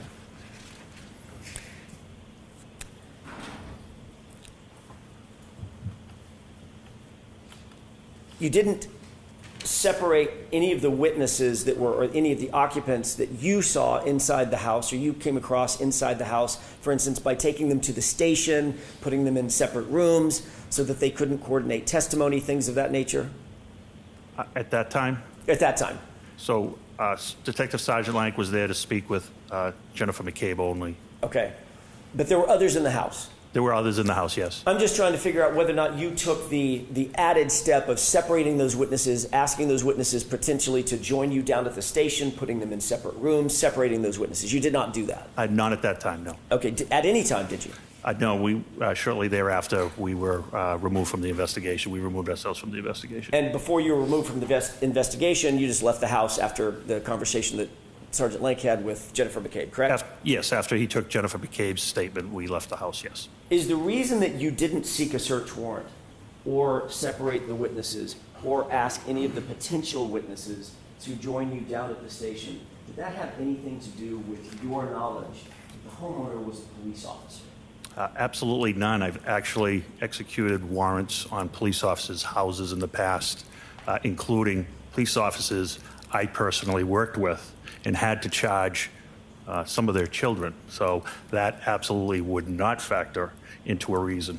And it didn't factor in this case? Absolutely not. That's my question. It did factor into your decision-making that Brian Albert was a police officer? Absolutely not. He didn't get any special treatment because of that? Not by me, absolutely not. Okay, not by you? Not. Okay. I can only speak to my personal knowledge.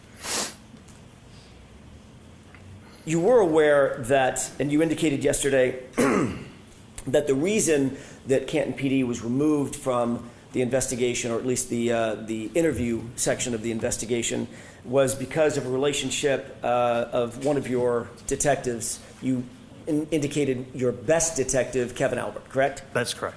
Or you gave Mr. Albert, Detective Albert, very high praise. He's a very good detective, yes. And you were his direct supervisor. I was at one point, yes. Okay. You're aware that Kevin Albert was disciplined by the Canton Police Department for an incident occurring in July 2022, correct? I am, yes. Do you stand by your testimony knowing that Kevin Albert is your best detective, or was your best detective? He's an excellent detective, yes.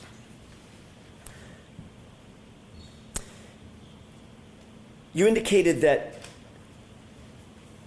you contacted your deputy chief, Deputy Chief Gallagher, and ultimately secured some solo cups from Deputy Chief Gallagher across the street, correct? That is correct, yes, sir. You were aware at the time that Deputy Chief Gallagher's house was adorned with a Ring video camera just over the front door, facing out toward the street and facing across the street, which would be facing 34 Fairview, correct?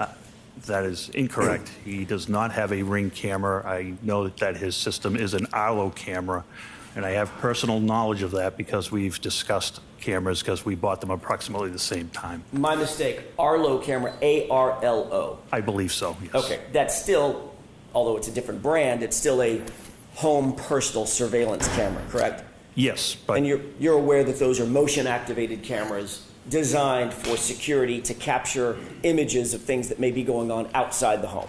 that is correct, yes, sir. May I approach, Your Honor? Yes. Briefly.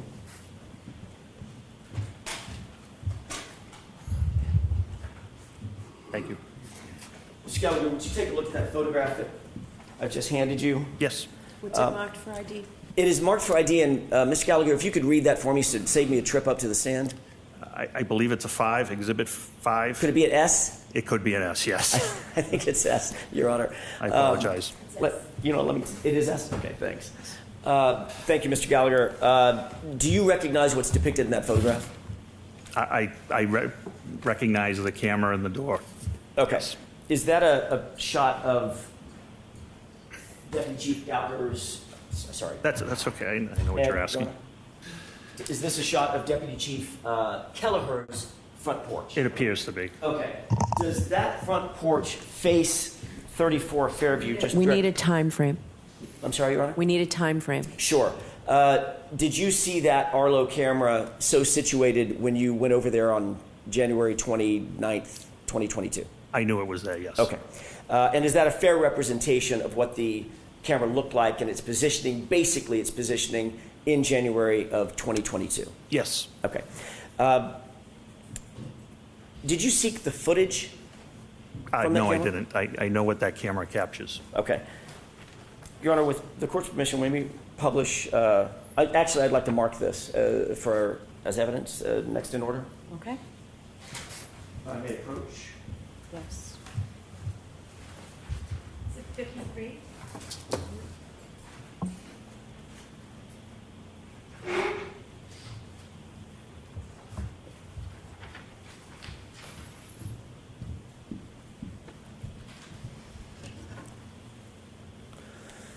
May I publish, Your Honor? Yes.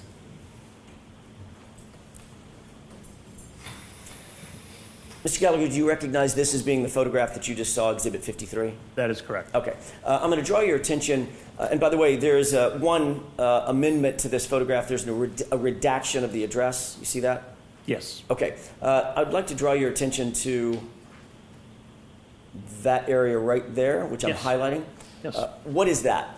That is the Arlo camera. Can you orient the jurors for us, please, to what we're looking at in this photograph? You're looking at a camera that's angled downward. And is it the front porch of that residence directly across the street from 34 Fairview? It is not directly across from 34. It's actually more directly across from 32, so that would be incorrect. Okay. Is it across the street from 34 generally?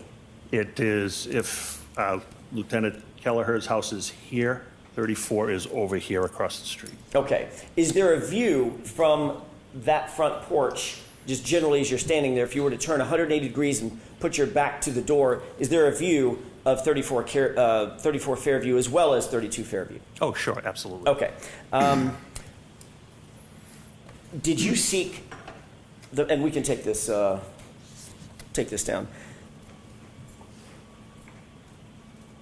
Did you seek to secure any footage from that Arlo camera I did not. from Deputy Chief Kelleher? I did not.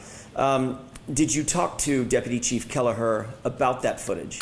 I don't remember specifically. Did you ask him whether or not he had reviewed the footage for a determination whether or not it caught any of the incident that may have occurred at or around 34 Fairview on January 29th, the early morning hours of January 29th? I don't know if I did. I know it would not have, How do you know it would not have? because I know what that camera captures. How do you know what that camera captures? Because I've picked up packages for Deputy Chief Kelleher in the past. I know it captures his doorstep and a portion of the front lawn. So you've reviewed the Arlo footage from his No. iPhone? He's just sent me a picture. Can I pick up when he's been on vacation, can I pick up a package on the front step? Okay. So, Yes, I've seen it. So you've seen screenshots that Sure. Deputy Chief Kelleher sent you, correct? I believe so, yes. But you've never looked at the actual application to see what it might encapsulate or what it might capture generally.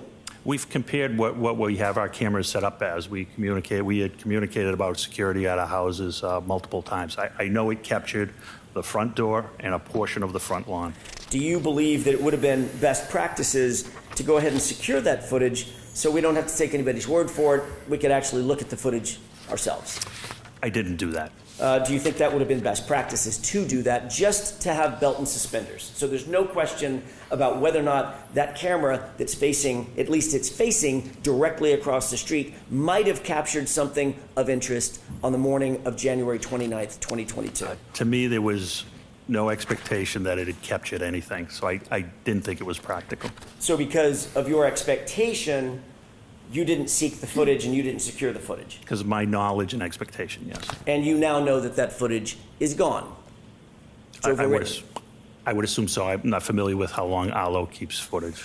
So you are familiar enough that you decided that it wasn't important to capture the footage, but you're not familiar enough to know whether or not the footage is actually saved onto the Arlo system? I don't know anything about it. I don't have Arlo cameras. So I don't know anything about So the you don't system. But Okay. I have Blink, so we've compared our systems. So I'm not really sure what you're asking. So you don't have an Arlo system. I have Blink, correct. You're not familiar with how Arlo works, correct? Correct. You're not familiar with the total array of where the cameras might capture versus what might be captured on your phone app, or that you can say, like, push a button that says packages or people, and it narrows the focus of the camera? You're not aware of that? I'm not aware of that, no. Okay.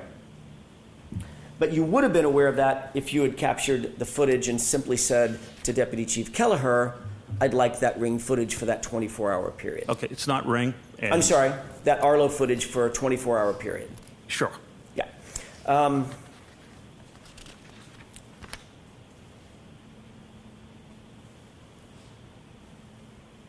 let me ask you this. Did Deputy Chief Kelleher get any special treatment from you because he's a police officer? No. Did Deputy Chief Kelleher get any special treatment from you because he was your boss? No, absolutely not. Okay. You know Brian Higgins. I do. How do you know him? Brian Higgins is a special agent with the ATF. How long have you known him?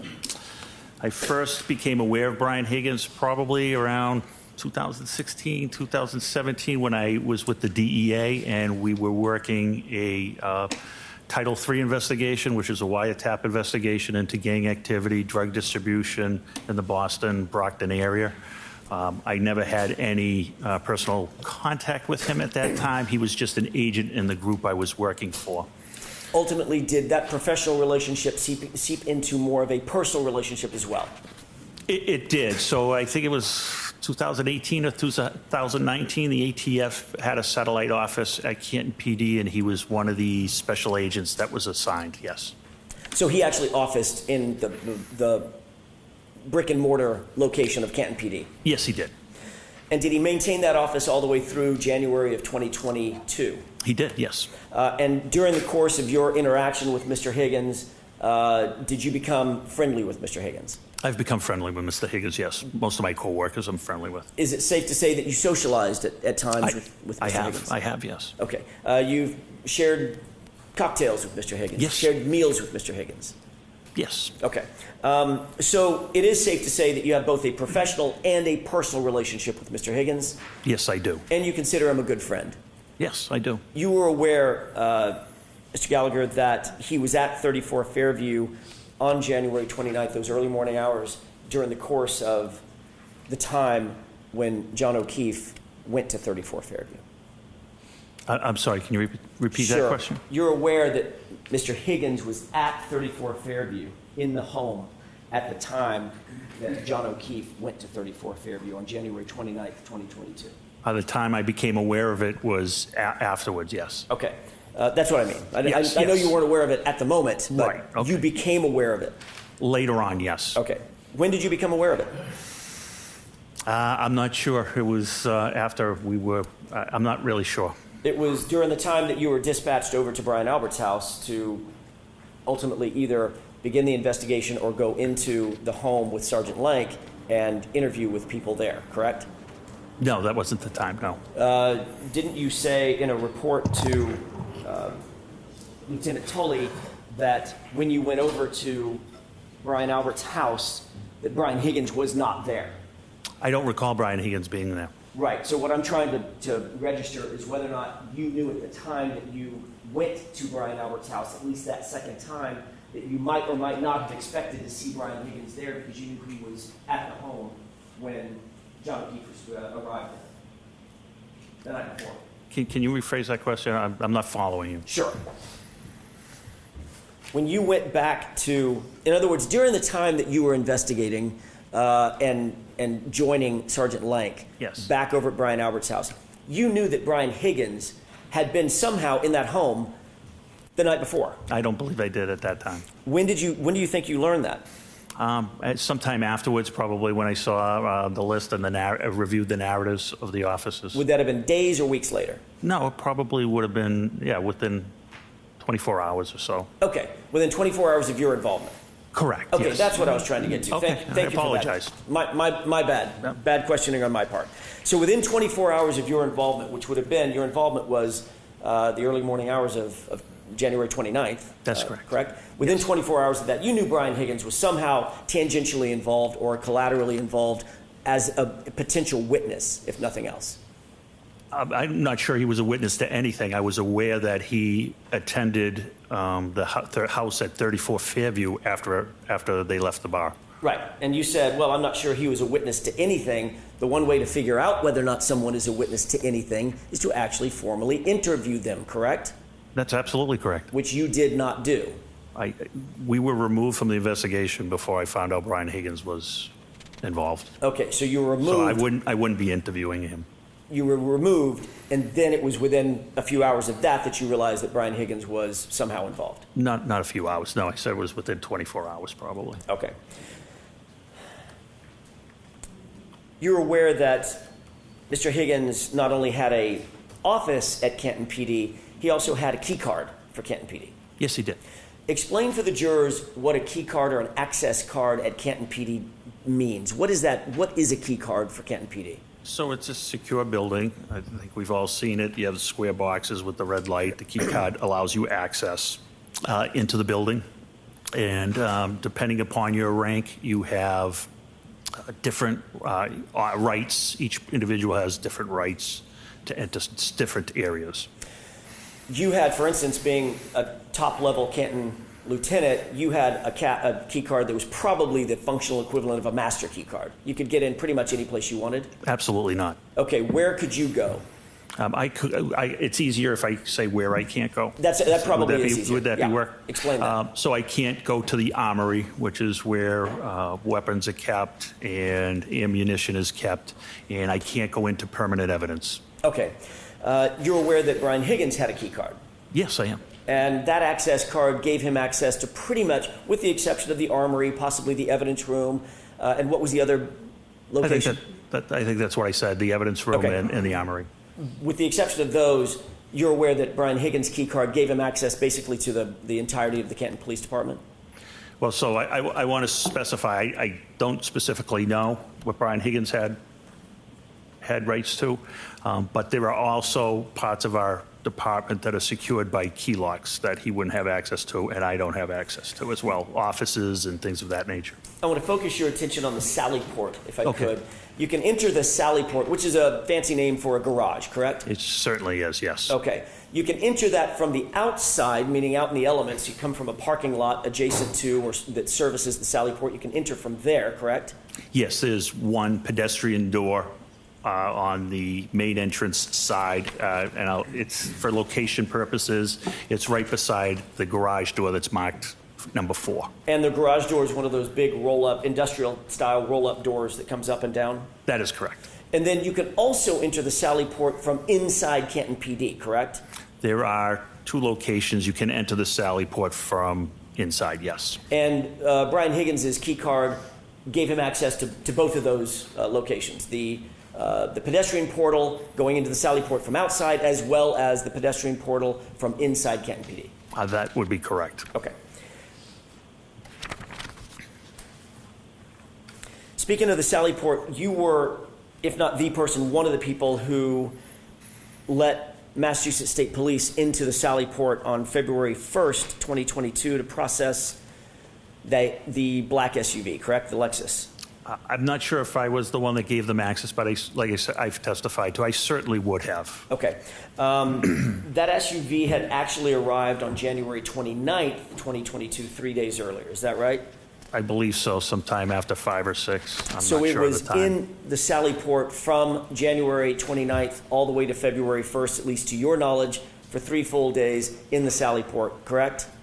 2.5 to 3, yes. Okay. From the time it arrived at Canton PD until it was processed out and moved out of the sally port, how many people would have had physical access to that SUV? Everybody that possessed a key card. And that's basically everybody at Canton PD that is a sworn officer, correct? That is correct, yes, Maybe sir. even some civilians, correct? I'm not sure of civilians. What civilian? Do y'all have non-sworn civilians that We don't. administrate things? No, we do not. Well, we do, but I'm not sure whether they would have access, what their access is. So at least the entirety of the police department, the sworn police department, correct? The uniform police, yes. As well as Brian Higgins, correct? That is correct, yes. Thank you.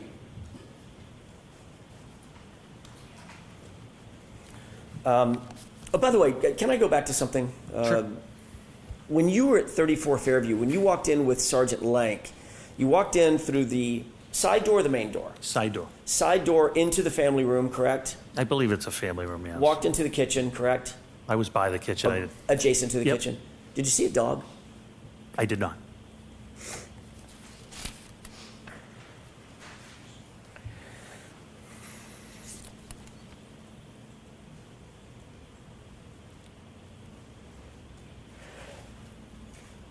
Speaking of the Sally Port, I want to move back to the Sally Port. I apologize about bouncing around a little bit. Perfectly fine. Moving back to the Sally Port, you indicated that basically all the uniformed officers, every single uniformed officer at Canton PD would have had access to that Sally Port, as well as Brian Higgins.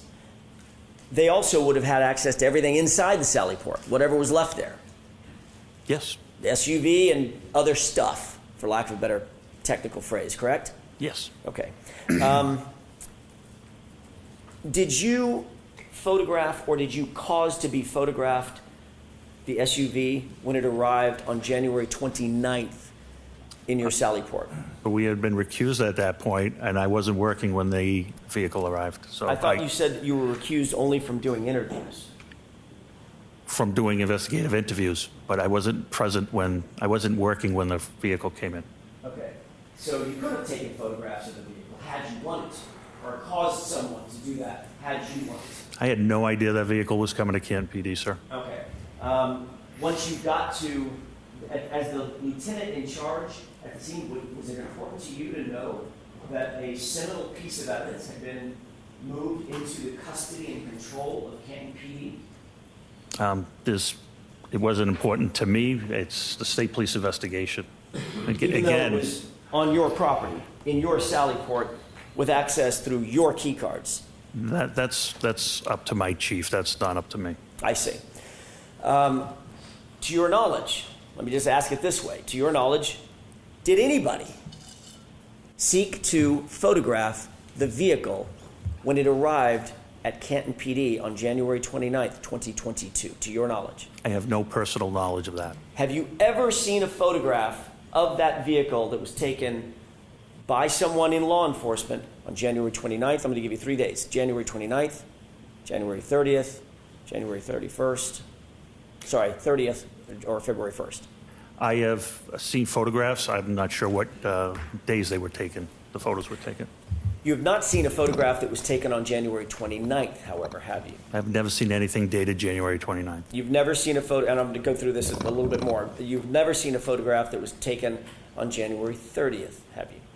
Yeah, I have never seen any photographs with any dates on them, Okay. I believe. Do you think that would have been, you were at the time the head of detectives, correct? No, that's not correct. You were not? You had already moved from that spot?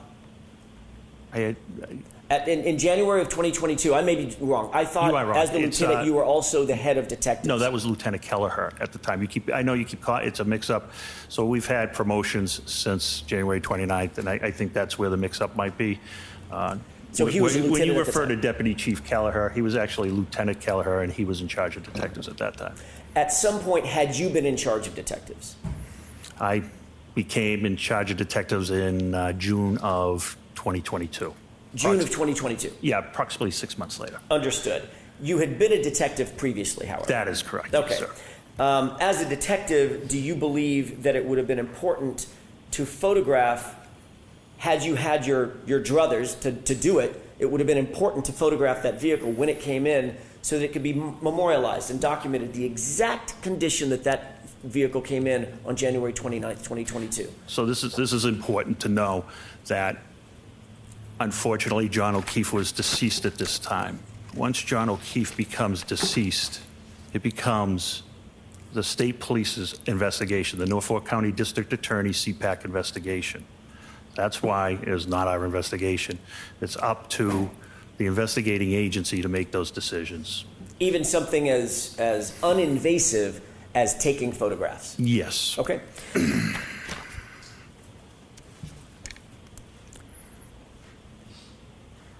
You would agree, as a former detective and former head of detectives, that there are protocols for securing evidence of all types, correct?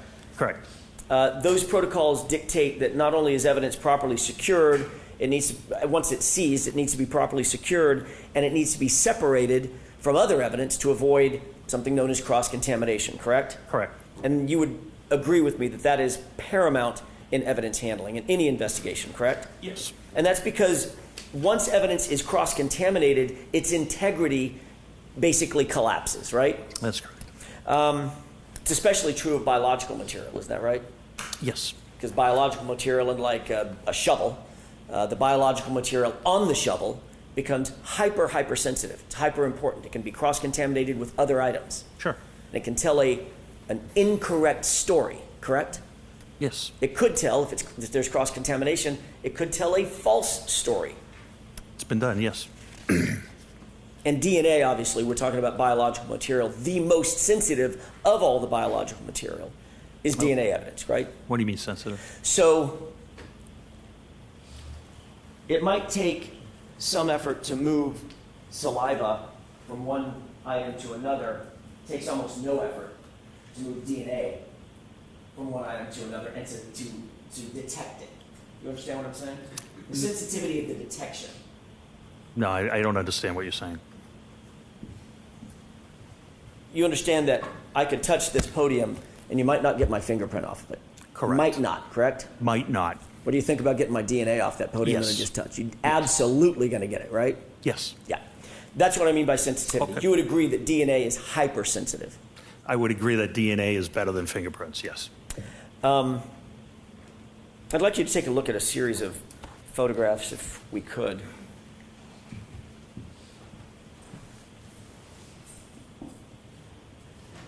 Can I approach John?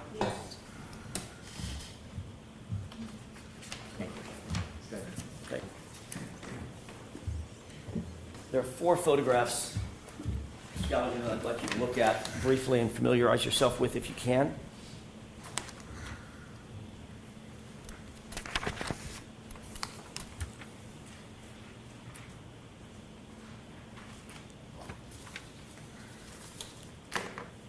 Mr. I'm all Gallagher, do you set. recognize what's depicted in those photographs? I do.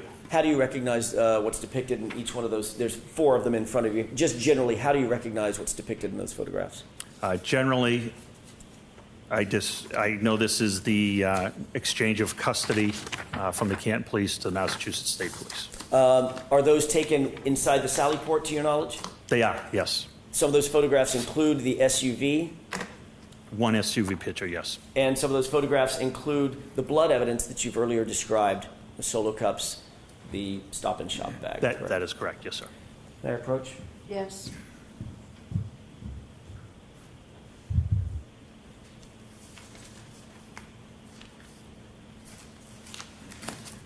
Your Honor, with the court's permission, I'd like to have these marked as next in order. Are there any objections, Mr. Brennan? No objection, thank you.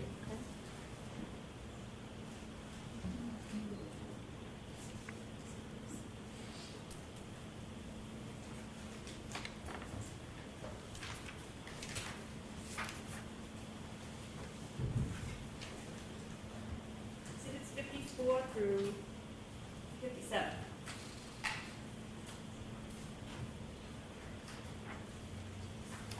May I approach? Yes. Thank you. Permission to publish, Your Honor? Okay. I'd like to start with what's been marked as 54. It shows a license plate.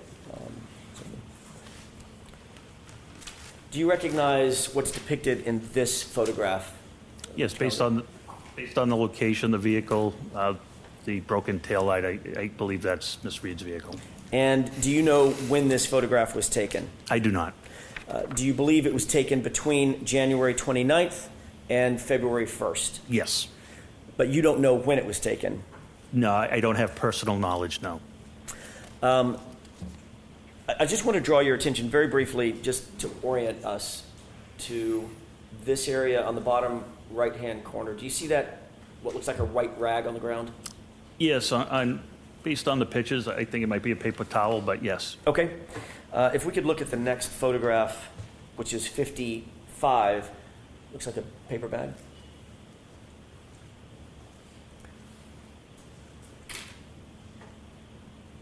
Do you recognize what's depicted in this photograph? Yes. What is that? That's the Stop and Shop bag that contained the 6 samples. Do you see the rag in that photograph as well? Yeah, we could call it agree to call it a rag or paper towel. You think it's a paper towel? I'm not sure. It looks like a paper towel on the picture, in the pictures, but it's a white object, yes. For all I care, it's the white thing. That's Yes. fine. All right. And do you see that that's next to a tire just at the top of the picture? Just for Yeah, orientation purposes? Yeah, it appears to be 18 to 2 feet, 18 inches to 24 inches behind the tire, yes. Okay. And that, of course, is the tire of the SUV. Yes, I would think so. So that would be the right rear of the SUV, just a few inches from this bag, correct? It would be a couple of feet from the bag, yes. Okay. If we could take a look at the next photograph. This is Exhibit 56 for the record.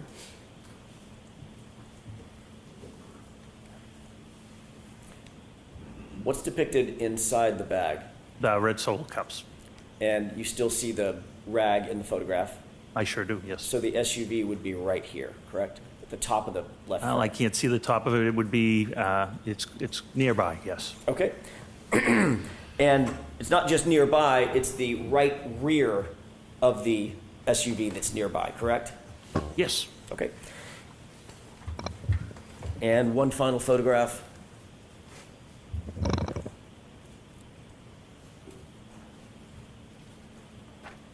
This is Exhibit 57 for the record.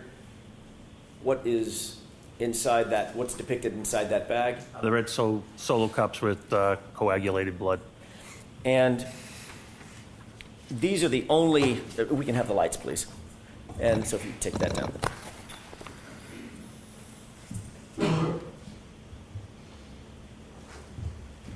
These are the only photographs that we have or that you've ever seen of those red Solo cups, that Stop and Shop bag, and the biological material in those red Solo cups. The only ones I have seen, yes. And those photographs that you see are within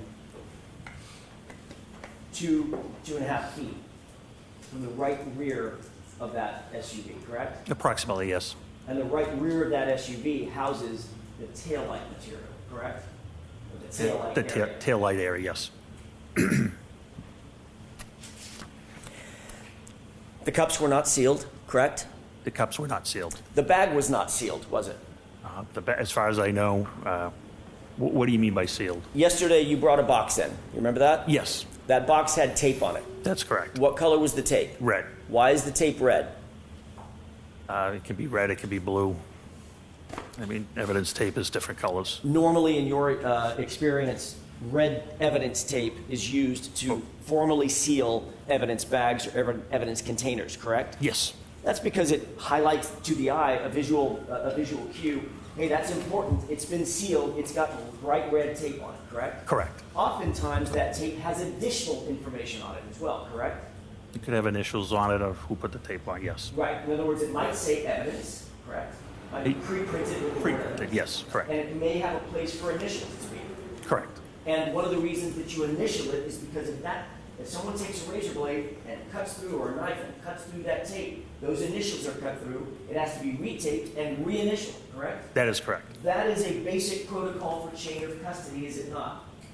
Yes, And that's to maintain the care, custody, and control and the integrity over the items and the items inside the evidence container, whatever they may be. that's correct. Whether they are biological material, physical items of evidence, a document, whatever. Correct. None of that was done with what we just saw, correct? Correct.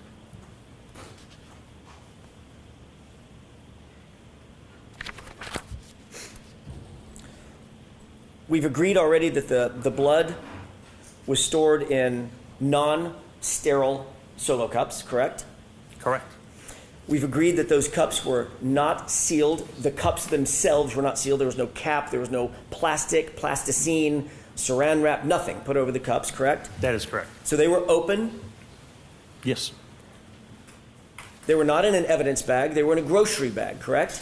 they were, yes. Yesterday on direct examination, it may have been on cross-examination, Mr. Gallagher, I don't remember, you said, I have no idea where Sergeant Lang got that grocery bag, correct? I don't know where the bag came from, no. Could it come out of his back of his car seat, correct? I'm assuming it came out of one of the cars, yes. No idea what had been in that bag previous to those cups with blood being in the bag, I correct? have no personal knowledge of that. And obviously that bag, it goes without saying, is not a forensically sterile item either, correct? Most bags are not sterilized. And not only the cups were not sealed, the bag that the cups were in was not sealed. They were only closed, correct.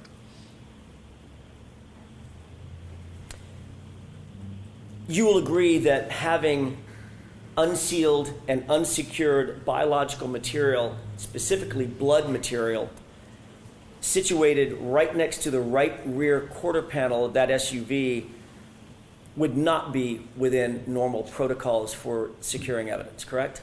This was in the hands of a criminalist. It was an exchange of custody. I don't have any issue with it. You don't know, you have no personal knowledge of where that bag had been or where the cups had been previous to that photograph being taken. Correct. You will agree that having unsealed and unsecured blood right next to the right rear of the SUV is a recipe for cross-contamination, wouldn't you? Not in the hands of a trained criminalist, I wouldn't know. Well, generally speaking, there were other people there that weren't the trained criminalists, right? There was a photographer who took the pictures. Who's not a trained criminalist. Correct. But there was someone the else. cups weren't in his hands. It was in the criminalist's hands. Those are the criminalist's hands you see gloved in that photo. That's not my question. My question is, there was unsealed blood and in an unsealed bag for how much time you don't know, sitting right there by the right rear of that SUV, correct? No, I do know. How do you know? Because I'm the one that brought the bag with the criminalist to that area. They photographed it, documented it, and then they transferred it to their plastic containers. And before you grabbed that bag, you don't know where that bag had been for 3 days hence, 3 days before. I know it had been in the temporary evidence room in a refrigerator. You actually never saw it in the temporary evidence room in the refrigerator until February 1st, did you? I don't recall. So you don't know where that bag had been. You don't know who had handled those cups before you pulled them out of that temporary evidence locker, correct? I have no personal knowledge if anybody else, I have no personal knowledge. I took them out of the refrigerator. That's all I can testify to. Do you remember us talking about this about a year ago? Yes.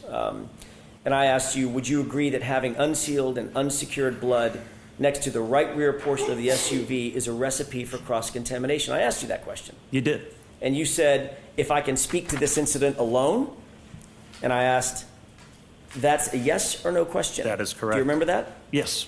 And you said, well, it's not a yes or no, but for your purposes, I would say yes. Correct. So it is, at least in your mind, a recipe for potential cross-contamination, correct? Not in this particular situation, which was clarified later on. Although you did say yes in answer Hypothetically, to my question. hypothetically, anything is possible, yes.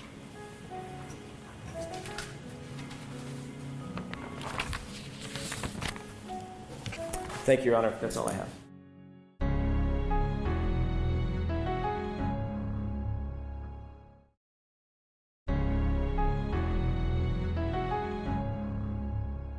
All right, Mr. Brennan?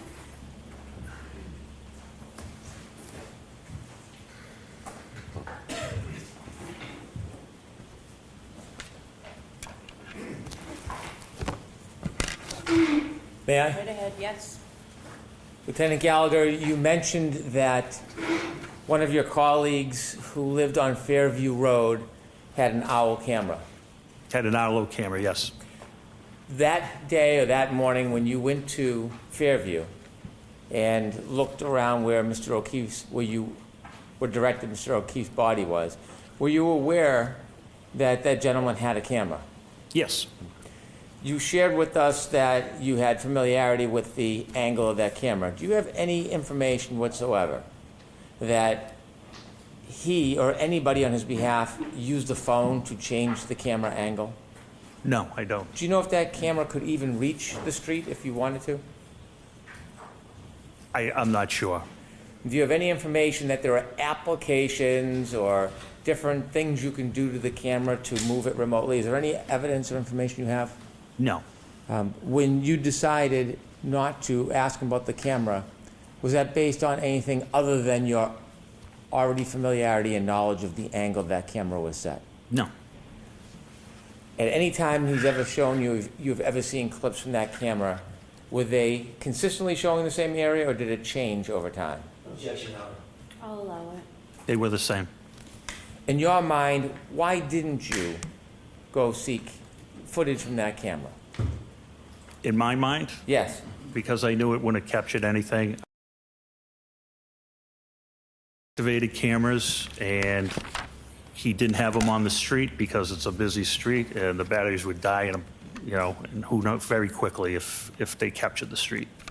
You said that's a very busy street. Are you familiar with Fairview Road? Yes, Is that a road, is that a public road? it's a public way in the town of Canton, yes. As a public way in the town of Canton, do you know who operates and cleans and monitors that road? Who's responsible for that? Yes, the Department of Public Works for the town of Canton. You were asked about a claim of a fight. Did any witness ever suggest to you that Mr. O'Keefe had been in a fight? No, When you first learned about Mr. O'Keefe, did you get a chance to actually look at his body? no, I did not. Did you get a chance to look at his wounds? No, I did not. Did you get a chance to examine his clothing and whether there was any trace evidence left behind? I'll allow it. No, I did not. Early in an investigation, when investigators have no information, is it common to speculate? Yes. Objection, Your Honor. Sustained. What is the natural process for an investigator when you start upon a situation and know nothing about what happened? In this particular case, we came up with scenarios that possibly could have brought John to that spot. And we were focused on trying to find out and hopefully getting to the hospital. Hopefully the Can't Fire Department in the hospital would save his life and he could tell us how he got to where he was. Was that anything beyond the surmise or speculation of detectives, or did that information come from a witness? No, that was us, I guess you would call it spitballing on possibilities. Did you ever come across a witness that said that this was, Mr. O'Keefe's injuries were the result of a fight? No, we did not. If we could play Exhibit 51, please. I want to ask you some questions about the area you searched where you were directed Mr. O'Keefe was.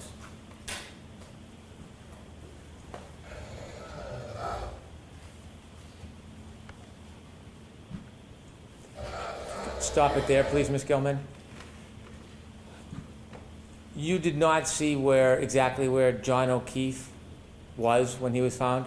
No, I did not. Who directed you to this area? I was directed twice, first by Sergeant Good and then by Sergeant Lang, Detective Sergeant Lang.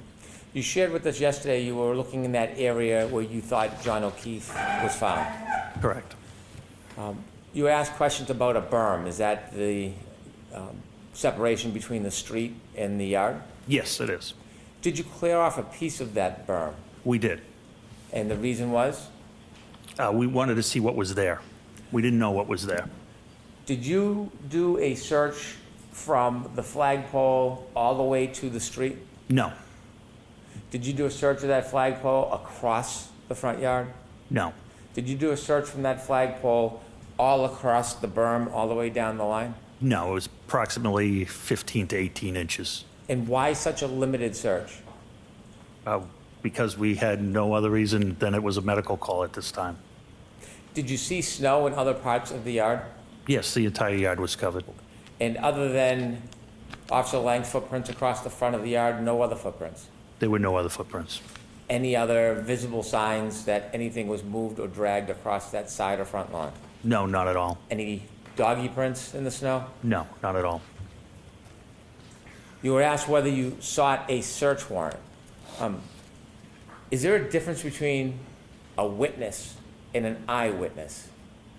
Yes, You were asked questions about people in the home, and they were characterized as witnesses. Did you have any information that anybody inside that home was a witness to what happened to Mr. O'Keefe?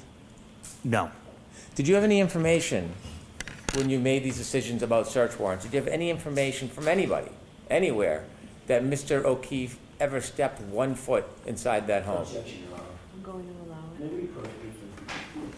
Briefly, can we turn the lights on, Mr. Brennan? Yes, please. And we can take that down, Mr. Brennan. Thank you.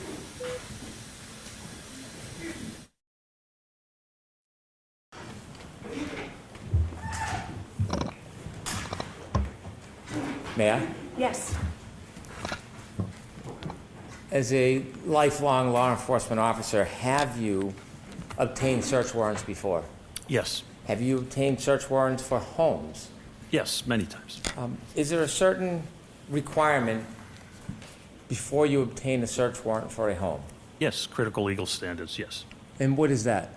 Probable cause. And for us, what does that mean, probable cause? So probable cause is a reasonable belief that a crime has been committed or evidence of a crime can be found in a specific location. Can you obtain a search warrant if you do not have a reasonable belief that evidence exists somewhere? No, you cannot. Is there a process in getting a search warrant? Can you just walk in a home and say, I have a search warrant, or do you have to do something? You have to write an affidavit in good faith, swearing before the court that all your information is accurate and truthful, and present the facts, circumstances, witness statements that would make you believe that there was a reason to violate your Fourth Amendment constitutional right. When you walked into Fairview that morning with Sergeant Lang, did you have a search warrant? No, I did not. Did you have any reason to get a search warrant? No reason at all. When you walked in, were you invited? Yes. Did anybody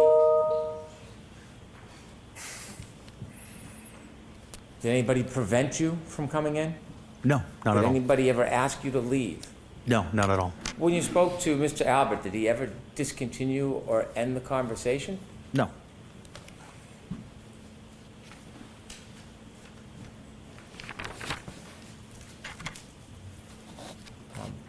Were you doing any favors for anybody that morning? No, of course not. If you had probable cause to search anywhere that morning, would you have? Absolutely. You were asked questions about memorializing your efforts when you were in the area of Mr. O'Keefe's body. And you were asked about written reports. Are there other ways to memorialize efforts other than writing a report? Yes.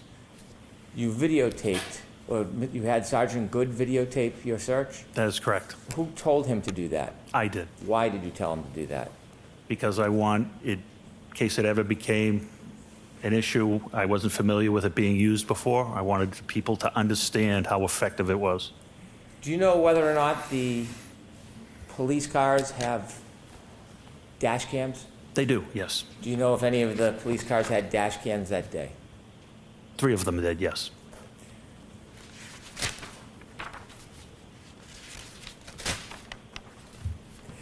You mentioned that at some point you learned that Mr. O'Keefe had passed. I'm not sure when we found that out, but yes. Is there a statute or a rule when there is a death, whether a local county keeps the case or it needs to be transferred? It's transferred, yes. Is there a rule, or is that a policy of the Canton Police Department? It's a rule. You were asked about Alexis and the Sallyport. Correct. Do you know exactly what time that Alexis was brought to the Sallyport? I don't have any personal knowledge of that. You were asked about a broken taillight. Have or had you reviewed any of the dash cams from the Canton Police Department that day? Not that day, no.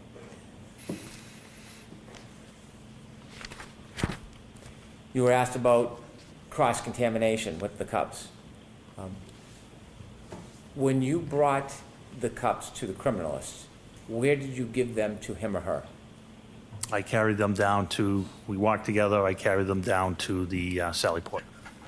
Did you see anybody using a white rag or a paper towel to dip it in to any of the cups? No. Did you see anybody shaking the cups or splashing? No, they were handled very carefully. Sustained is different. Did you see anything that would cause you concern that there was some type of purposeful or inadvertent contamination or transfer? Absolutely not. And you've been trained. Yes. Did you see anything during that time that caused you any concern about the potential corruption of evidence? No, I had complete faith in the criminalist.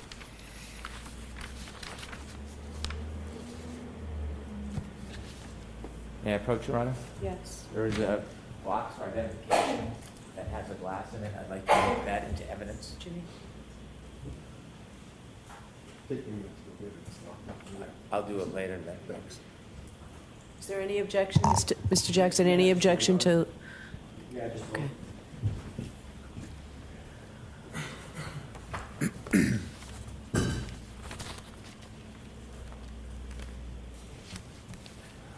No objection, Your Honor, thank you. All right, so we can put it in at any time then? And then At any when time. Mr. McDermott comes back Thank with it? The glass that you showed the jury yesterday, when you showed it to us yesterday, did it look any differently than when you recovered it from the ground where you were looking that morning? No, Did you have any information that that glass came from inside Fairview Road? no. Do you know where that glass came from? I have no personal knowledge where that glass came from. Thank you. I have no further questions. Very briefly, Your Honor, you indicated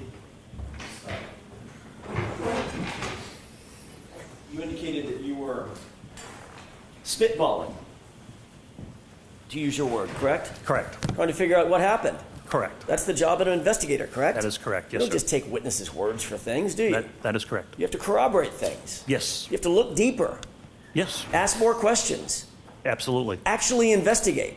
That's why we're here today.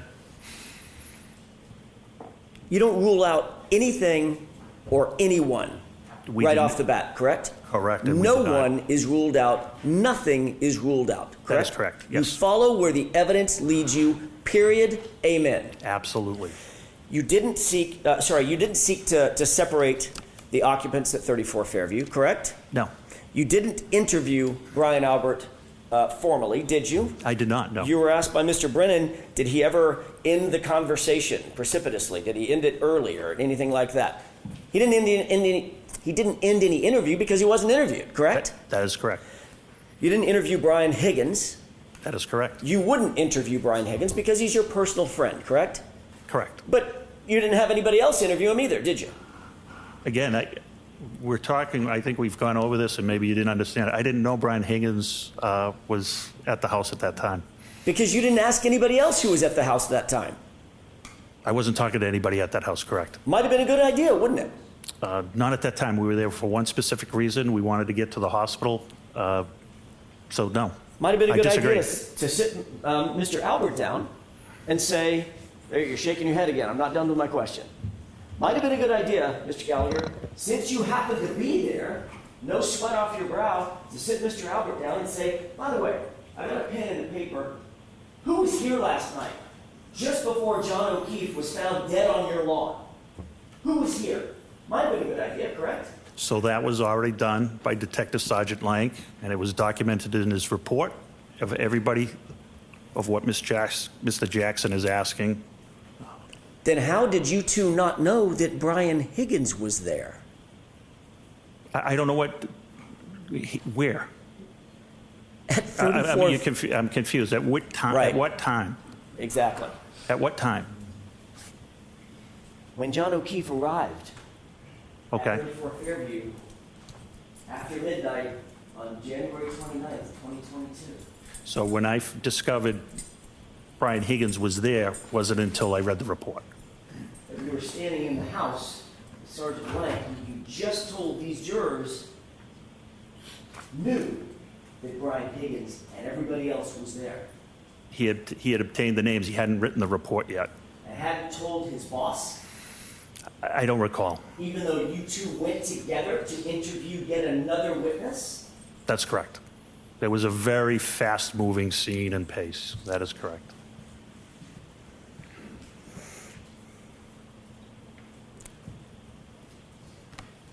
While you were spitballing, you also didn't secure the camera footage that we've talked about, the Arlo footage. Yes, that's correct. You also didn't formally search the house, correct? Absolutely We correct. just talked about that. You didn't seek consent by Brian, pardon me, by Brian Albert to search the house, correct? That's correct. You also didn't seek a search warrant. You've talked about that, correct? Correct. You don't get punished or in trouble if you seek a search warrant and a judge who has to sign the search warrant. Normal citizens can't do that. It requires a judge's signature. You don't get in trouble or get spanked or get slapped or get fined if you seek a search warrant that is denied, correct? In this particular situation, I would need to articulate facts, certain circumstances, and witness statements. What I had was nobody could put John O'Keefe in the house, including Miss Reed,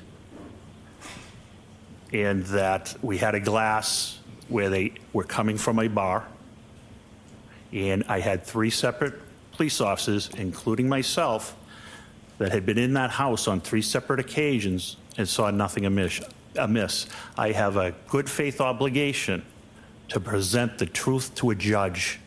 And if I don't, I can be found, end up on a Brady list or a Giglio list, as you know. And my credibility to testify in my career is basically over.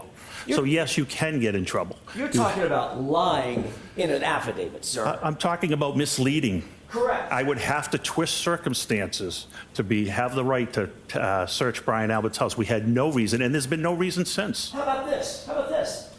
There's a dead guy on the lawn that looked like he potentially could have been in a physical altercation. How about that? Might that be of some concern to go inside the house and see if there was a struggle that started in the house? There's still no evidence to go into the house. You have a guy that's out on the lawn with no coat on. You think the coat might be inside the house? That might be a reasonable assumption? Yes or no? No. You got a guy outside with no shoe on.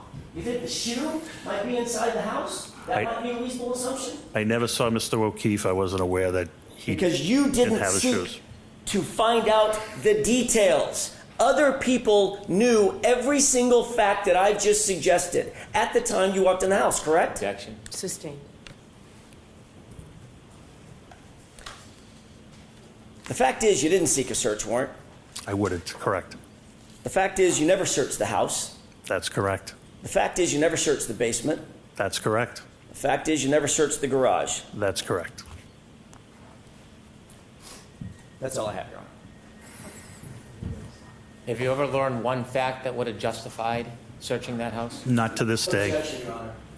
Sustained is to form, and you can put the glass in right now, Mr. Brennan. Thank you. Move that into evidence, please. Exhibit 58. All right, Lieutenant, you're all set, sir. Thank you. This podcast is a production of Court TV. Go to CourtTV.com for more content, trials on demand, and to find out how to watch Court TV in your area.